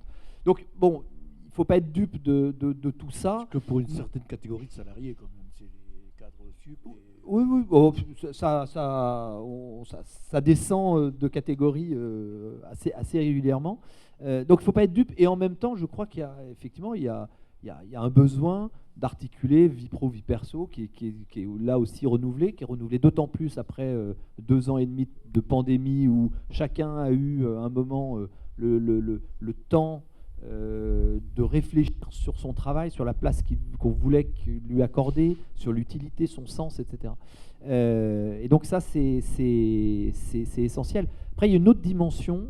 Moi, je pense qu'on ne peut pas dire tout ce qu'on a dit sur le travail, là, et dire « Ah mais en fait, il y a du travail partout ». Ben non, soit il y a du travail, et c'est dans une relation, pour le coup, alors salariale ou pas, mais il y a une dimension économique, me semble-t-il, c'est-à-dire que ça génère un revenu, qui est un moment où on est reconnu aussi comme ça. Puis à côté, il y a les autres activités, mais je crois que ça serait, me semble-t-il, un peu abusif d'étendre la notion de travail à l'ensemble des activités bénévoles, domestiques, etc. Et je pense que c'est des statuts, c'est des réalités et des statuts à part. Alors, ne lâchez pas le micro, parce D'accord. que je voulais vous poser la question suivante pour aller encore plus loin dans l'idée de valoriser les activités personnelles ou non. Je voudrais avoir votre sentiment sur le revenu universel, c'est-à-dire avoir un revenu sans condition et pour chacun. Et à combien? Et à combien? Non, bah, Moi, je le fais à 2007. Non, C'est trop tôt. la question elle est compliquée si on ne définit pas qu'est-ce qu'on entend par revenu universel et qu'est-ce qu'il vient remplacer ou à quoi il s'ajoute. Parce que vous avez des personnes très libérales qui sont pour un revenu universel, mais en disant bah, ok, le revenu universel va remplacer toute la protection sociale. En fait, en gros, vous avez des acteurs qui sont dans la compétition, puis certaines personnes qui sont hors de la compétition économique. Ces personnes-là, elles ont le droit d'exister. On va leur donner un revenu, mais de toute façon, tout ce qui est protection sociale, etc., est contenu dans le revenu qu'on leur donne. Donc, il faut s'entendre sur ce qu'on. Alors, je trouve que moi, personnellement, puisque vous me posez la question, personnellement, j'y suis plutôt opposé. Je trouve que, là encore, on ne peut pas dire tout ce qu'on vient de dire du travail et puis dire à un moment, mais enfin tout ça, finalement, on pourrait s'épanouir en dehors et puis la collectivité nous rémunérerait pour tout ça. Donc moi, je suis plutôt opposé pour toutes les raisons que j'ai indiquées sur la nature même du travail.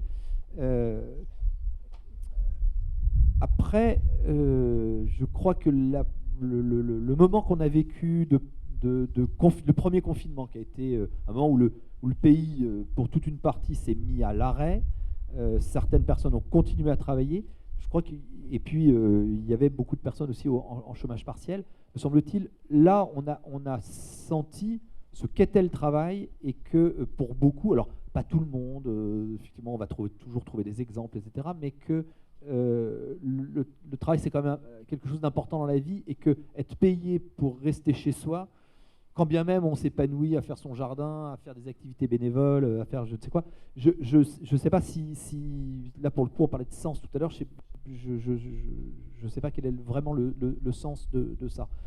Moi, s'il y a quelque chose d'universel à mettre en place, me semble-t-il, c'est plutôt une assurance chômage. C'est-à-dire que c'est les moments où on n'a pas de travail, où là on doit être soutenu. C'est-à-dire que s'il y a revenu universel, quelque part c'est pour ces temps de inter-travail, inter-contrat, inter-métier, je ne sais pas, ou pour pouvoir se former, enfin c'est des choses comme ça. C'est-à-dire que faisons attention à ces théories très jardin à la française, on va tout organiser, tout va être pensé par en haut, et on va vous dire, voilà, vous avez votre revenu et vous allez pouvoir... Ce serait transformer les interpériodes oui, en, je en pense quelque chose quelque chose comme ça. d'utile, ouais, ok, merci. Alors, Florence, je me tourne vers vous parce que vous décrivez dans le quai de Ouistreham un travail qui pèse sur les corps, qui les transforme, un travail qui transforme aussi et qui pèse sur les esprits parce qu'il est morcelé, parce qu'il est harassant. Il y a eu de grands débats quand même sur la question de la pénibilité. C'est quand même paradoxal que ce travail dont on parle depuis le début, qui est créditeur de droits sociaux, qui est un facteur de dignité, un facteur d'émancipation, puisse à ce point, et j'aimerais que vous nous en parliez, détruire, déshumaniser, dépersonnaliser ceux qui travaillent. Alors, je ne sais pas si dépersonnaliser, c'est le terme. Mais en tout cas, c'est un travail qui abîme, ça c'est sûr, qui abîme physiquement, qui fatigue à tout niveau, ça c'est évident. Mais je me souviens, ici on est à l'Est, vous avez les hauts-fourneaux, moi je suis du Nord, on avait les mines de charbon. Et les hauts-fourneaux aussi, mais enfin bon, on est surtout des mineurs. Et donc je me souviens, au lycée, on étudiait, je vous le donne en mille, Germinal. Et donc voilà, c'est Germinal, alors on sanglotait tous, que regardez, c'est atroce qu'ils vivent, etc. Et l'époque où on l'étudiait était précisément celle où les mines fermaient, les mines de charbon. Et donc au départ, moi je m'étais dit, ça va être génial, on va tous danser autour de ces mines qui ferment, terminer ce bagne, terminer ces choses-là. Et en lieu de ça, on voyait les mineurs pleurer. on voyait les mineurs dire mais on voudrait que ça reste ouvert, on voudrait tous malades, pas bien, ça pèse sur les corps, ça pèse sur les esprits, c'était vraiment ça. Et à la fois, ils auraient donné ce qu'il leur restait de poumons pour redescendre dedans. Il y a cette tension dont on parle depuis le début, qui est où est-ce qu'on met, qu'est-ce qu'on vient faire là, où est-ce qu'on met sa dignité, qu'est-ce que représente ce travail pour nous, même quand il nous détruit. Et sur ce travail de femme de ménage que j'ai fait à Ouistreham, le plus dur, tout le monde m'a dit, le plus dur, c'est le ferry. C'est faire le ménage sur ce ferry-boat, il fallait le faire très vite, très rapidement, c'était compliqué, c'est un ferry-boat qui fait une traversée, donc les gens sont malades en mer, donc tout le monde a un peu vomi partout, enfin bon, c'est vraiment moche. Et à la fois, c'est l'endroit où qui était le plus dingue. C'était bien, il y en était plusieurs, c'était dur, mais on avait l'impression justement d'unir nos forces, on se soutenait, plutôt qu'être à 5h du matin tout seul à passer le balai alors que le jour n'est pas levé, et surtout partir très très vite dès que quelqu'un d'autre arrive parce qu'il ne faut pas qu'on vous voie. Donc il y a quand même à chaque fois toujours cette tension. Alors c'est vrai que c'est destructeur, c'est vrai qu'il y a cette pénibilité, mais cette pénibilité, elle donne, alors c'est terrible à dire, hein. Je ne pense pas qu'il y ait ceux qui ont bossé là, ceux qui ont travaillé là, et on croit les entendre parler. Je demandais à Jean-Louis à côté de moi, mais c'était quoi le travail le plus reconnu? C'était fondeur, c'était le travail le pire. Le plus dur, c'était fondeur, et le cœur du travail, c'était être fondeur. Et il y a, je veux dire, on ne peut pas vraiment dissocier l'un de l'autre, ou alors ce serait se masquer un œil. Donc c'est toujours assez compliqué à dire parce que on voudrait dissocier, et il faut dissocier la dignité au travail, qui est celle dont on vient de parler là, et les conditions de travail. Et c'est sûr qu'il faut se battre pour que ces conditions s'améliorent, et que les questions de sécurité soient faites, et que quand le travail est pénible, bien sûr qu'il faut travailler moins longtemps, et de moins en moins longtemps, et qu'il faut... Moi, au début, je vous le dis très franchement, hein, je suis arrivée avec ces femmes de ménage, alors il y en avait une qui me disait « Ouais, alors je bosse là depuis truc. Et alors tu vois là, ma main, ce doigt, tu vois, quand je passe l'aspirateur, il me fait toujours mal, alors je vais me mettre en congé maladie. » Honnêtement, je vous le dis, je me suis dit « Elle se fout de ma gueule. » Là, ce doigt-là, elle va se mettre en congé maladie. Ouais, alors là, tu sais, bon, je ne reviendrai pas lundi parce qu'il y a mon doigt aussi qui me fait toujours mal.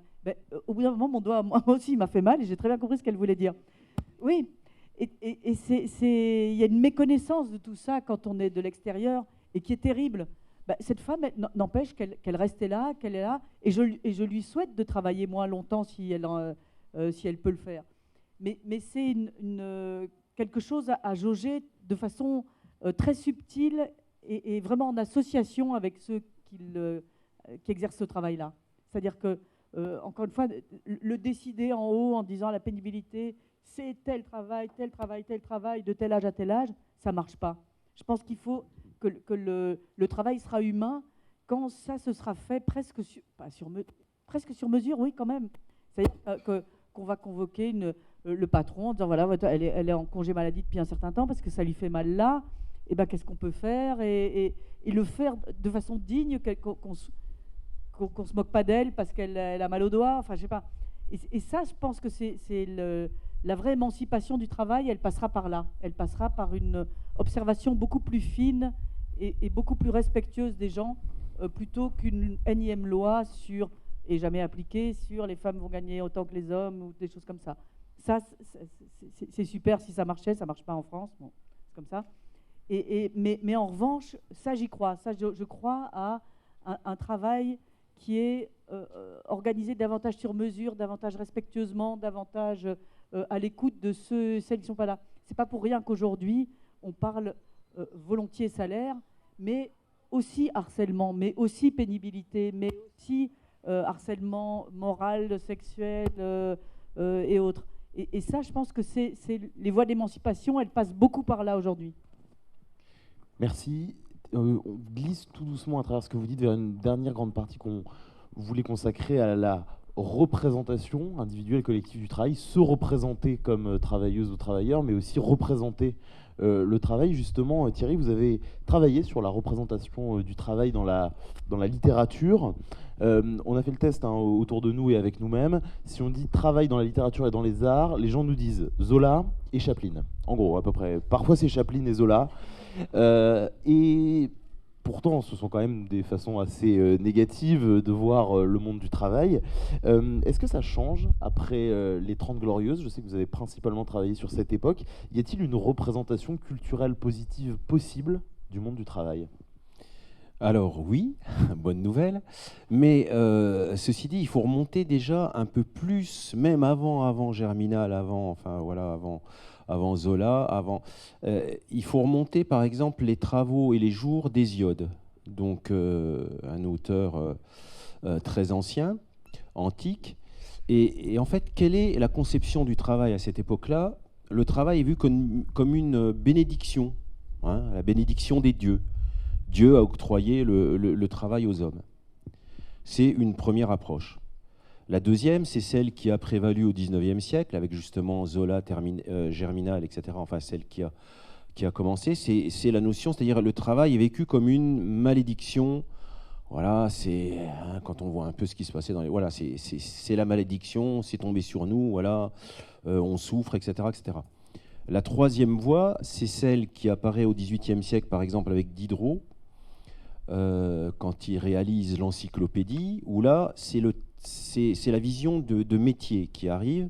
Et donc cette fois-ci, c'est une vision qui est un peu plus, c'est la rédemption. Hein, voilà, c'est un petit peu cavalier, la façon dont je présente les choses, la bénédiction, la malédiction. Et puis là, c'est la rédemption, c'est-à-dire que on va reprendre notre destin via une œuvre collective. Et ça, on le retrouve maintenant, actuellement, on le retrouve toujours dans tous les courants de la littérature à partir des 30 Glorieuses. Quand vous voyez un livre comme L'Établi de Robert Linhart ou éventuellement Sortie d'usine de François Bon, on est à mi-chemin entre la rédemption et la malédiction. Voilà, c'est-à-dire que on sent que ça achoppe, voilà. Quand vous regardez les livres de Maëlys de Kerangal, il y en a deux auxquels je pense. Il y a Naissance d'un pont, où on réalise, d'ailleurs l'ingénieur qui réalise le pont, il s'appelle Diderot, c'est pas pour rien. Donc on réalise une œuvre, un pont dans un endroit exotique un peu improbable. Et puis l'autre livre, c'est aussi Réparer les vivants, où cette fois-ci, il s'agit de faire, ça raconte une transplantation cardiaque. Donc avec un certain nombre d'acteurs qui sont tous des héros. Voilà. Et là, cette fois-ci, la vision, elle est complètement magnifique, magnifiée, et on tait un peu les à côté. Tout le monde est, on est tous dirigés vers la grande œuvre collective. Donc on a à la fois toujours cette perception sur la bénédiction qui revient de nos jours. Voilà. Donc c'est à peu près... mais en revanche, ces livres-là, comme les livres de Maëlys de Kerangal, où il y a aussi eu un livre de Marine Diaye qui s'appelle La chef sur une chef, qui réalise donc des plats qui lui tombent dessus un peu. Voilà, c'est comme si c'était la grâce qui s'abattait sur elle. Donc c'est une sorte de travail qui devient un peu irréaliste et un peu justement, c'est la bénédiction qui tombe, voilà, comme ça. Donc on a toujours ces notions-là, ces représentations-là qui figurent différemment dans l'ensemble de tout le travail, voilà. Et quand j'ai entrepris ce travail-là de classement, etc., c'était pour moi-même aussi, pour savoir comment je me situais dans cette... et j'ai pas la réponse. Bon, probablement un petit peu dans les trois, mais par contre, ce qui m'a passionné, c'était de voir un peu justement quelles sont les différentes représentations sur les romans du travail, sur les récits, et ce qui déborde derrière, c'est quelles sont nos propres représentations à nous, en tant que travailleurs. Comment, quand on arrive le matin, est-ce qu'on se sent plus près de la bénédiction, plus près de la malédiction, plus près de la rédemption? Voilà, c'est un peu ça. Merci beaucoup. Alors, toujours sur la représentation, il existe, Jean-Louis, des catégories sociales qui sont produites par l'activité professionnelle. Il y a aussi ce qu'on appelle un sentiment de classe sociale, d'une mémoire commune. Est-ce que pour toi, ça existe toujours? Alors moi, je suis persuadé que les classes existent. C'est-à-dire qu'il y a encore une classe ouvrière. Elle se transforme, elle a changé. Mais ceux qui sont, on va dire, un peu dans les soutes, ceux qui font marcher la machine, ils ils sont toujours là. Et quand des maisons se construisent, il y a des ouvriers. Quand dans n'importe quel travail, il y a des gens qui nettoient, il y a des gens qui... Les matières premières, demain, vous ne passerez pas de bois, d'acier, de plastique. Voilà, donc je pense qu'il y a toujours cette classe ouvrière. Donc je crois qu'il y a des classes sociales liées au fait de dépendre ou non de son travail. C'est la définition marxiste de la classe ouvrière, hein, enfin de la classe salariée. Où j'ai des doutes, c'est la notion de lutte des classes au sens du pouvoir. Je suis très sévère. Il y a des gens qui n'aiment pas trop que je le dise, mais je le dis. Quand des gens qui se prétendent la classe ouvrière prennent le pouvoir, jusqu'à présent, dans la plupart des pays, ils ont recréé une oligarchie avec du népotisme, une sorte de capitalisme d'État. Je pense à l'Union soviétique, je pense à d'autres pays. Et finalement, de cette lutte des classes, en utilisant la classe ouvrière, on a créé un autre type de société qui n'est pas plus enviable peut-être que celui qu'on a.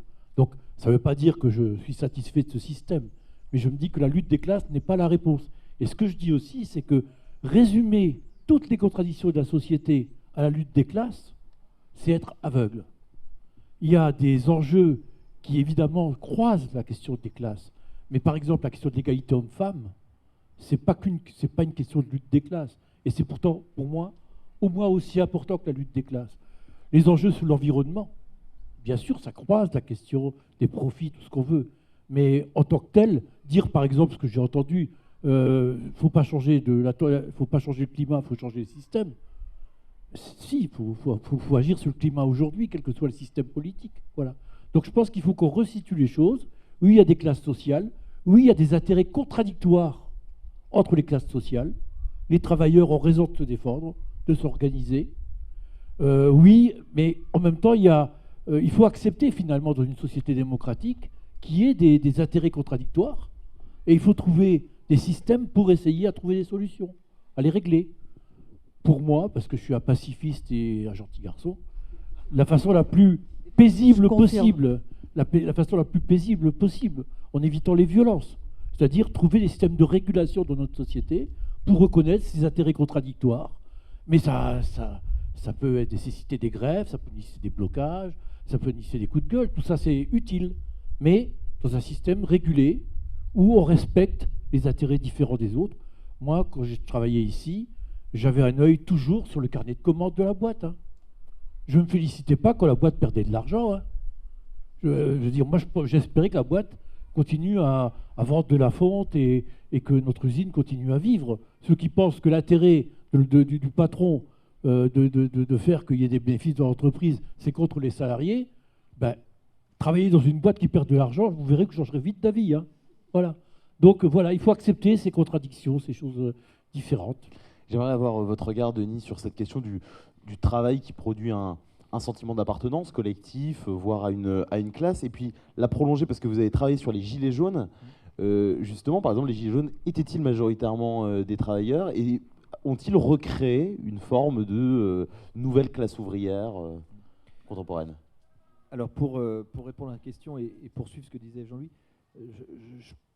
je pense que les classes existent, que le conflit social a repris, mais sous une forme renouvelée, dont il faut parler, mais que ce qui manque, c'est précisément la conscience de classe. Alors, les classes existent, oui, j'en parlais tout à l'heure quand je parlais du back-office de la société de service, où on peut l'appeler la classe de service. Je crois que toutes ces personnes qui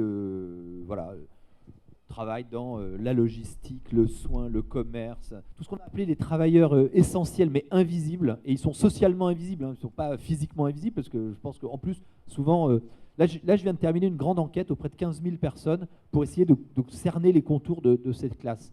Ce qu'on voit, c'est que quand on associe le vêtement de travail et la posture debout, on a quasiment toute cette classe de service-là. C'est-à-dire que les gens sont très visibles en tant que personnes humaines, mais c'est socialement qu'il y a une invisibilité. Alors, je reviens sur cette conscience de classe. Qu'est-ce qui manque? On voit bien qu'il y a une communauté de destin. Alors, le problème, c'est que la photographie est très nette de loin, et dès qu'on s'approche, c'est ce que disait Florence tout à l'heure, c'est les métiers sont tous différents, les situations sont toutes différentes, et donc on peut pas, c'est difficile de résumer en une seule formule l'éventail des situations de travail et des pénibilités diverses et des situations. Mais quand on prend du recul, là on voit bien qu'il y a une communauté de destin et donc l'existence en soi d'une classe et dont je disais tout à l'heure qu'elle est en plus divisée selon le sexe, elle est très, très divisée. Mais là où c'est très particulier parce que on parlait tout à l'heure des EHPAD, des aides-soignantes, etc. Là où moi j'avais pu rencontrer des aides-soignantes de cliniques ou d'EHPAD du côté, je veux dire, d'Angoulême, de Poitiers, etc., qui étaient des gilets jaunes, c'est-à-dire elles mettaient un gilet jaune, ou si elles n'avaient pas le temps de le mettre parce qu'elles travaillaient beaucoup, elles étaient totalement solidaires avec les gilets jaunes. On pouvait trouver des personnes qui avaient exactement le même métier, mais par exemple en région parisienne, mais issues de l'immigration, qui ne se reconnaissaient pas du tout dans les gilets jaunes. Donc, et pourtant, au moment du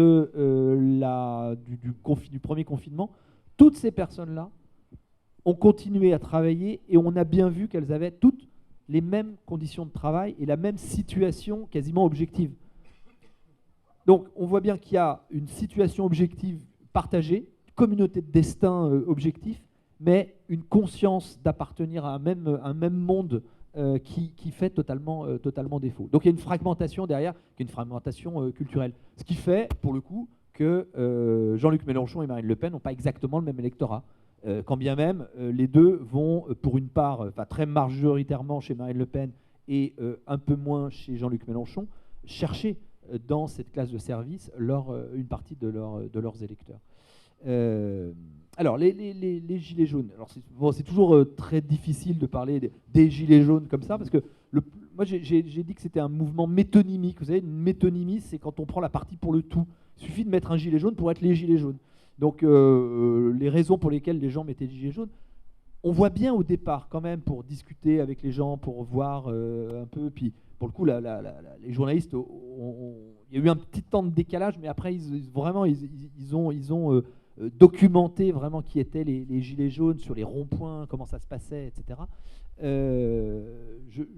D'abord, les actes, puisqu'on a appelé ça des actes, avaient lieu le samedi. Pourquoi ? Parce que le reste de la semaine, les gens travaillent.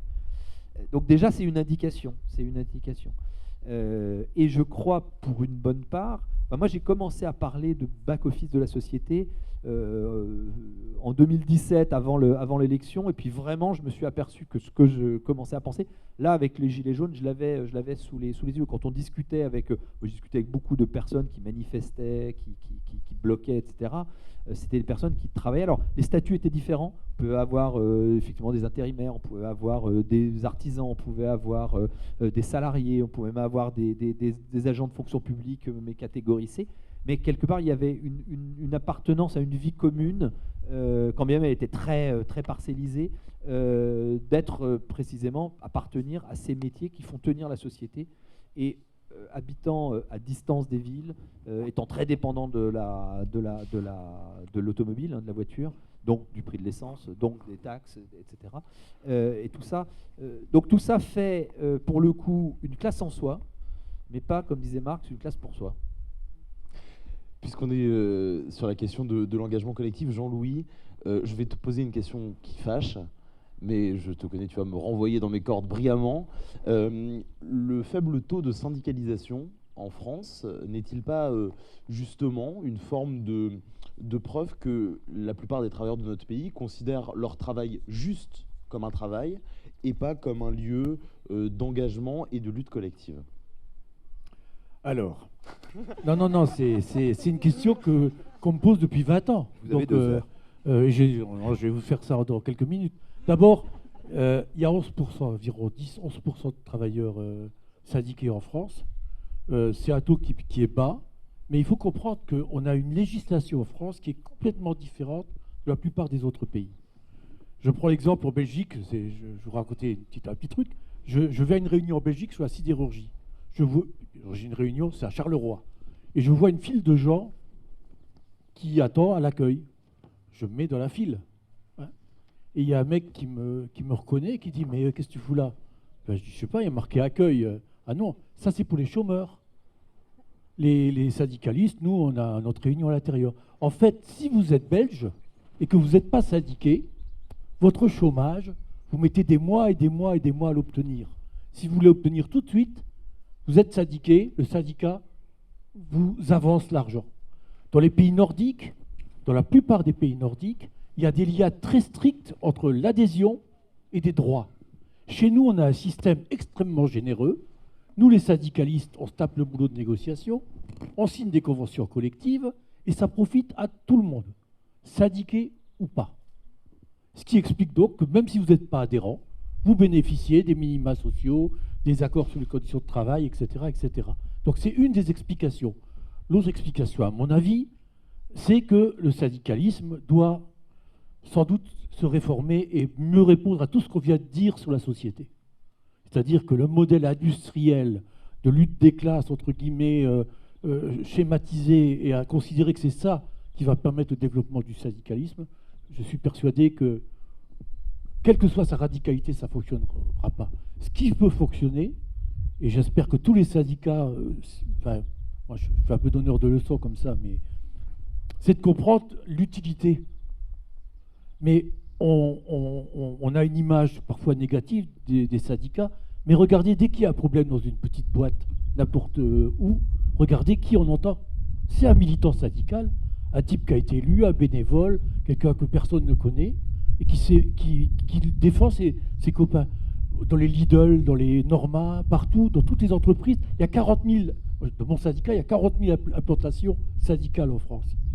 Alors évidemment, ce n'est pas les grandes manifs, mais c'est le syndicalisme sans doute qui est de plus en plus utile pour les gens.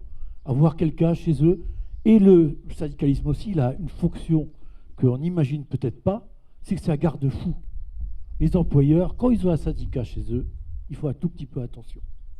Parce que, d'ailleurs, pratiquement toutes les procédures prud'homales qui sont engagées, je ne vais pas vous donner un pourcentage, mais très majoritairement, viennent d'entreprises où il n'y a pas de syndicat. Tout simplement parce qu'il n'y a pas cette veille sociale, cette vigilance que les employeurs ont en disant « je ne veux pas avoir d'emmerde avec eux ». Voilà, c'est tout bête. Merci Jean-Louis. C'est un peu long. Non, très bien, merci. Notre dernière question avant les vôtres, messieurs, dames, qui s'adresse à chacun de vous quatre. Et cette fois, on va commencer par Denis, puisqu'on était... qui est... comment... Qu'est-ce que je ferais si j'étais ministre du Travail? Non. Comment souhaitez-vous que soit le travail dans 10 ans? Pardon, il me parlait. Comment souhaitez-vous que soit le travail dans 10 ans? Je savais bien que c'était une question super difficile. Ouais. Dans 10 ans, il y a quelque chose autour de laquelle on a tourné, me semble-t-il, le mot a plusieurs fois été prononcé, mais on ne s'y est pas arrêté. C'est la question de l'autonomie. Je crois qu'il y a une promesse démocratique. La promesse de notre société démocratique, c'est qu'il est possible, collectivement et individuellement, d'être des individus autonomes. Collectivement, on le voit bien, c'est se donner à soi-même ses propres lois. On a voté, on s'est donné un président, demain des députés, etc., qui voteront les lois. Ça, c'est assez bien représenté. Toute la question de l'autonomie individuelle, c'est souvent moins évident. Et je crois, pour le coup, ça passe par le travail. Ça passe par l'épanouissement et l'autonomie dans le travail. Si j'en crois... Alors, je parlais tout à l'heure d'une étude que j'avais réalisée, 15 000 personnes, etc. Ce qu'on voit bien, c'est que les travailleurs invisibles, c'est 40% de la population active. C'est-à-dire que derrière chaque personne qui arrive à être autonome dans son travail, c'est-à-dire que autonome dans sa vie plus exactement, il y a derrière une personne qui travaille pour lui ou pour elle. Mais par contre, avec des contraintes qui sont, et c'est la caractéristique même de ces travailleurs invisibles, c'est une somme de contraintes qui pèsent sur eux, sur elles, du matin quand les gens se lèvent jusqu'au soir. Pour vous donner un exemple, je ne sais pas si vous avez vu ou si vous ne l'avez pas vu, vous pouvez aller le voir, ce film qui s'appelle À temps plein, avec cette actrice qui s'appelle Laure Calamy. Elle joue une femme de chambre dans un hôtel à Paris. Elle vit, loin de la capitale. Elle a 2 enfants, elle est mère célibataire. Et ça, quand on dit ça, on commence à avoir le portrait robot. Et je vous dis 40% de travailleurs invisibles dans la population active. Dans ces 40%, c'est 54% de femmes. Et quand on regarde sur l'ensemble de la population active, quelles sont les femmes qui vivent seules avec leurs enfants, 60% de ces femmes sont parmi les travailleurs du back-office. Donc Laure Calamy, elle joue une personne, une mère seule avec ses enfants, qui doit rejoindre la capitale pour aller travailler, et en même temps elle cherche un autre emploi. Malheureusement, il y a une grève de transport, ce qui appelle aussi une réforme, je pense. Il faudrait que les syndicalistes, notamment des transports publics, aillent voir ce film, se disent peut-être qu'on peut imaginer d'autres manières de faire que de bloquer le pays, parce que les premiers qu'on bloque, c'est les travailleurs essentiels. Et je crois que c'est ceux sur qui pèsent notamment des contraintes de transport. Donc je disais, le matin quand on se lève, elle se dit comment à 7h du matin je loupe pas mon train, donc je me fais garder mes gamins avant l'école. Après, comment je fais quand en plus le train de banlieue il était annoncé à telle heure, puis finalement il est supprimé, puis il y a eu une grève, puis ensuite comment j'arrive à l'heure au boulot, puis après il y a tout le boulot et le travail de femme de chambre qui est un travail pénible, puis après le soir comment je fais le chemin dans l'autre sens. Donc on voit bien la somme de contraintes. Et donc, quand on pose la question, est-ce que vous avez des perspectives professionnelles, des perspectives dans la vie? Les gens, très majoritairement, parmi ces 40%, répondent non. Dans 2 ans, dans 5 ans, dans 10 ans, je serai toujours au même endroit, je serai toujours avec les mêmes contraintes et j'aurai toujours le même salaire. Soit dit en passant, la moitié gagne moins de 1 500 €. Donc, qu'est-ce que dans 10 ans, c'est quoi? C'est défaire toutes ces contraintes-là. Et que, non pas qu'il y ait des gens qui soient quelque part et d'autres qui aillent, comme il avait dit, des gens qui ne sont rien et d'autres qui vont quelque part, c'est pas ça, c'est de pouvoir retrouver de la souveraineté sur sa vie, à travers notamment plus d'autonomie dans son travail. Et je crois que voilà, si dans 10 ans on était arrivé à défaire ces contraintes, je crois qu'on aurait énormément progressé. Merci beaucoup. Jean-Louis, en quelques minutes. Oui, alors, la question m'a été posée dans un moment un peu la même question exactement. Ça s'appelle les journées de l'économie, ça se passe à Dijon. Et c'est Laurent Berger qui doit y aller, et Laurent Berger n'y va pas. Et donc la veille, il me dit, Jean-Louis, c'est en tant quoi? Dijon-Metz, vue de Nantes, bon, voilà. Il est d'où Laurent Berger? Pardon? D'où Laurent Berger? Donc j'y vais. C'est Philippe Frémaux qui présente la soirée. Il y a Dominique Méda et Pascal Canfin. Je vais vite. Et la question est posée, quelle est votre réponse? Et moi, je griffonne sur mon cahier un mot. Dominique regarde et elle me dit, t'as popé, t'as copié sur moi. On avait le même mot, c'était qualité. Et je pense, moi, la qualité du travail, la qualité du service, la qualité du produit, la qualité des conditions de travail, c'est essentiel. Je rajouterai un autre mot aujourd'hui, le respect. Et si dans 10 ans, on arrivait à avoir les deux, on vivrait beaucoup mieux tous. Voilà. Merci beaucoup. Florence. J'ai rien de plus à ajouter. Alors, je suis une pronostiqueuse épouvantable, donc C'est pas un pronostic, hein, c'est un j'ai bien souhait. compris, mais je trouve la question extrêmement compliquée. Depuis que je suis là, j'ai en face de moi ces 3 mots sur le mur, l'emploi au cœur. C'est vrai qu'on parle de travail, on aurait fait ce même débat il y a 15 ans, on aurait parlé emploi. Et donc, je pense qu'il y a des sismographies. Donc, si je devais voir le travail dans 10 ans, j'espère qu'il y en aura toujours. Et qu'on mettra le travail au cœur et pas l'emploi au cœur. Et donc, mais je ne sais pas si ça reste quand même une vraie incertitude. Y aura-t-il du travail, pas du travail? Il y a un très beau film, on parle tous de cinéma depuis le début, et qui s'appelait En avoir ou pas, et qui parlait En avoir ou pas du travail. J'ai un peu déjà en partie répondu en disant que c'est vrai que je crois qu'il y a eu des très grandes luttes collectives qui ont été formidables, et 35 heures, les vacances, enfin je sais pas, la France elle a porté ça, et c'est extraordinaire. Je pense maintenant que les luttes collectives devraient, je ne sais pas comment le dire de façon compréhensible, faire en sorte que individuellement, on s'y retrouve. C'est-à-dire collectivement, on a commencé à s'y retrouver. Ce n'est pas parfait, mais on commence à s'y retrouver. Collectivement, on sait faire. Individuellement, je pense qu'il faut plus d'ajustements, même à l'intérieur des boîtes, hein, il y a des, voilà, on parle tout le temps de DRH, de choses comme ça. Enfin, les DRH, malheureusement, c'est pas souvent pour aider les gens. Voilà, c'est pas si facile. Quand on dit la formation professionnelle, bon, c'est des enveloppes à dépenser, c'est pas vraiment fait. Enfin, il y a tout un tas de choses qui devraient servir aux gens individuellement à progresser dans leur travail, à y être mieux, etc., qui servent en réalité souvent de prétexte à... voilà, je vois très bien la formation professionnelle chez nous, c'est t'as encore un crédit, on va être pénalisé si on le dépense pas. Enfin, voilà, je trouve que c'est tous ces mécanismes-là qui existent et dont finalement on se sert assez peu pour aider les gens individuellement autant que collectivement. Merci. Thierry, mot de la fin du coup. Oui, alors moi ça va être plus axé sur le langage. Parce que alors, je souhaite évidemment, au bout dans 10 ans, à ce qu'on ait quelque chose, évidemment, c'est un rêve que j'ai. Et je voudrais qu'il y ait moins de langage, de novlangue, de langage managérial. Alors, tu as parlé de qualité. Il faut savoir, par exemple, que le mot qualité a disparu des entreprises parce que la qualité, ça coûte très cher. Donc maintenant, on ne parle plus de qualité, mais quand vous allez quelque part, on vous dit que vous allez vivre une expérience. C'est différent. Hein, je sais pas si vous voyez à peu près la nuance. Vous entrez quelque part, je sais pas, on va vous dire, ben voilà, vous allez vivre l'expérience d'aller dans votre boutique Orange, où là, vous aurez tous les ennuis possibles et inimaginables parce que la qualité n'est plus là. Par contre, votre expérience, elle, vous allez la vivre, et profondément. Et donc, c'est ça en fait, c'est tout ce langage-là. Moi, je souhaite qu'il y ait bien sûr beaucoup plus d'éthique. Pour moi, l'éthique, c'est la responsabilité, c'est une sorte, c'est l'honnêteté qu'on peut avoir. Ce sont des valeurs qui sont individuelles. C'est le respect dont tu parlais aussi.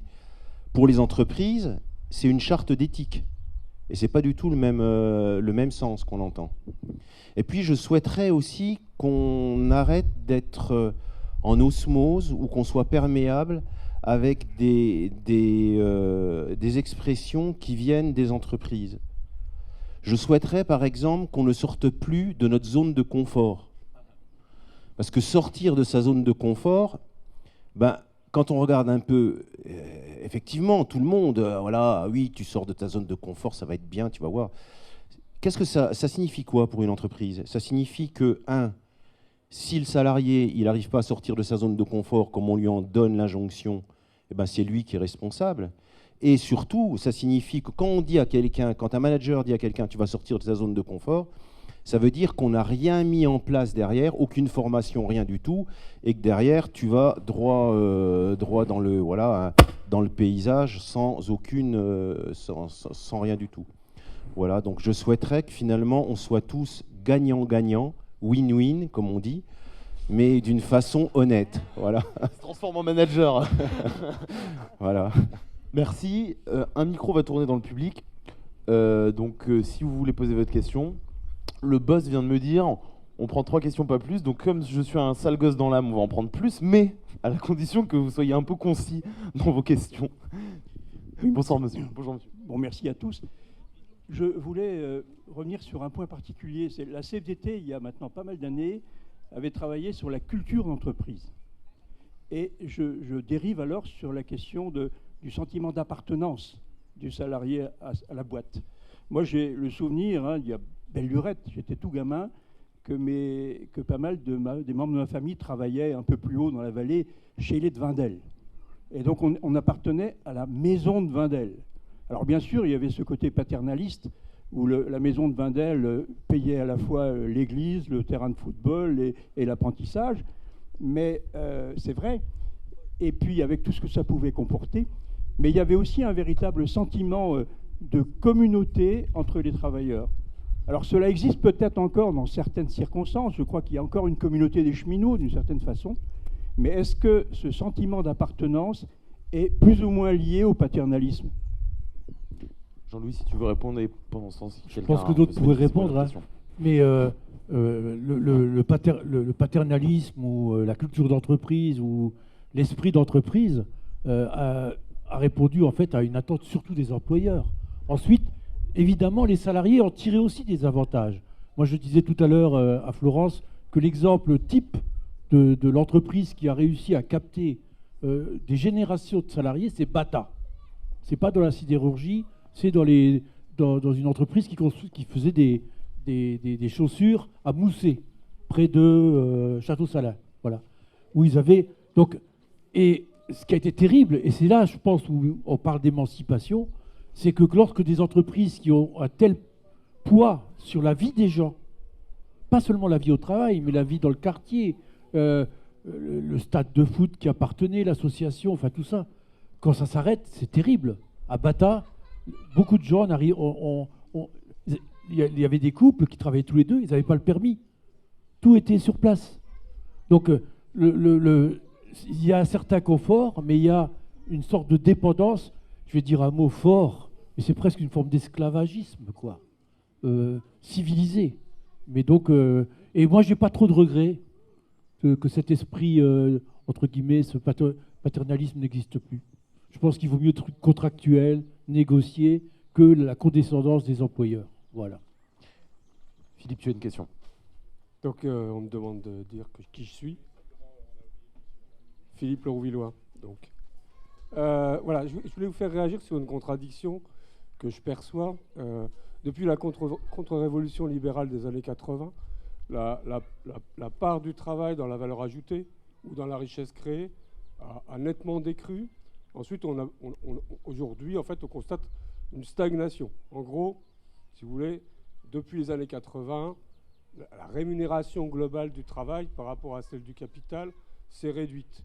Et là, dans les années, depuis, enfin, on va dire le mandat de Sarkozy, puis encore aujourd'hui le mandat de M. Macron, on veut restaurer la valeur travail. On nous a dit travailler plus pour gagner plus. Puis là, le nouveau président veut appeler Pôle emploi France Travail, ce qui est quand même assez cocasse, je trouve. Bref, est-ce que c'est pas une vraie contradiction de dire que, voilà, on dit aux jeunes, vous avez plus assez envie de bosser, enfin, faut y aller, quoi. Et puis, en gros, on a quand même une compression, notamment je parle des bas salaires, hein, avec notamment aussi des mécanismes comme les abattements Fillon qui cantonnent la masse salariale vers les bas salaires. Est-ce qu'on n'a pas un peu cette espèce de contradiction incroyable où on nous met en avant le travail comme étant quelque chose de fantastique, une vraie valeur de la vie, et puis en même temps, dont la valeur, en fait, s'est nettement réduite et qu'on peine à la voir réaugmenter. Qui veut répondre à cette question? Jean-Louis, Denis. Denis, vas-y. Oui, moi je suis entièrement d'accord. Il y a une vraie contradiction entre... en fait, je pense que c'est nous prendre pour des imbéciles, hein, de tous ces discours sur la valeur travail. Parce que c'est ce que tu dis. C'est au lieu d'augmenter les salaires, qui fait que ce que demandaient les Gilets jaunes, hein, ce que je pense que avec lequel tout le monde est d'accord, vivre dignement de son travail, c'est avoir des salaires qui permettent de vivre. Et je suis désolé, je fais de la pub pour mon enquête, mais il y a un truc qui m'a sidéré, c'est 93% des gens, donc des travailleurs modestes, etc., nous disent incapables de s'offrir un petit plaisir, une sortie, un restaurant, un truc comme ça. Voilà. Et donc c'est ça. Donc là, on ne vit pas dignement de son travail. Donc discours sur la valeur travail. Et à côté, non pas revalorisation des salaires, mais abattement de charges et d'un autre côté des primes. La prime Macron, bon c'est bien, on fait le machin. Là on dit on va la doubler, la tripler, je ne sais plus exactement où est-ce qu'on en est.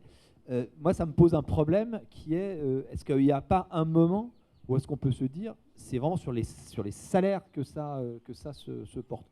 Le problème c'est que voilà, l'économie telle qu'elle s'est reconfigurée depuis une 30-40 années, c'est d'une alliance entre le capital et le travail sur le dos du consommateur, une alliance entre le capital et le consommateur et la consommation sur le dos du travail. Donc il y a un moment, il va falloir rebattre les cartes.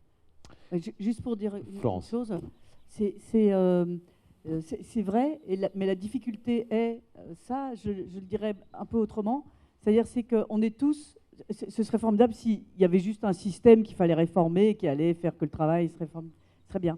c'est que cette chose, elle nous traverse nous-mêmes.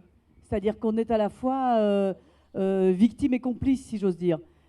Pour reprendre les Gilets jaunes, je me rappelle, on était tous, j'y suis allé comme tous mes confrères, sur le rond-point, il y avait en face le Leclerc, où la plupart des personnes qui étaient Gilets jaunes connaissaient au moins quelqu'un, si ce n'était pas eux caissières, elles avaient une cousine ou je ne sais qui travaillait. Et déjà, ouais, c'est dégueulasse, elles sont mal payées, etc. Mais à la fois, moi, je vais au Leclerc parce que c'est moins cher. Donc, c'est moins cher, et donc l'autre, elle est mal payée aussi. Enfin, et cette contradiction, on la transporte nous-mêmes. Et c'est ça, je trouve, la grande difficulté de l'époque. C'est-à-dire qu'on veut... c'est idiot, évidemment, d'opposer écologie et bagnole, mais ça nous traverse aussi. Enfin, tout est comme ça, quoi. J'allais dire, quand il y avait un gros méchant patron qui tenait la mine et des gens exploités, je ne dis pas que les choses sont claires, mais elles le sont davantage peut-être. Là, on essaie de faire une chose et de l'autre côté, on fait l'inverse. Et ça, je trouve que nous-mêmes, à certains moments, il faut qu'on soit au clair, hein, j'allais dire. C'est aussi un choix, j'ose pas dire personnel, mais si, un peu. Je rajoute... pardon, Jean-Louis. Ouais, moi, je trouve Super rapidement. Je vais être rapide aussi, hein, mais je trouve que la question des salaires, c'est pas la question forcément du gouvernement.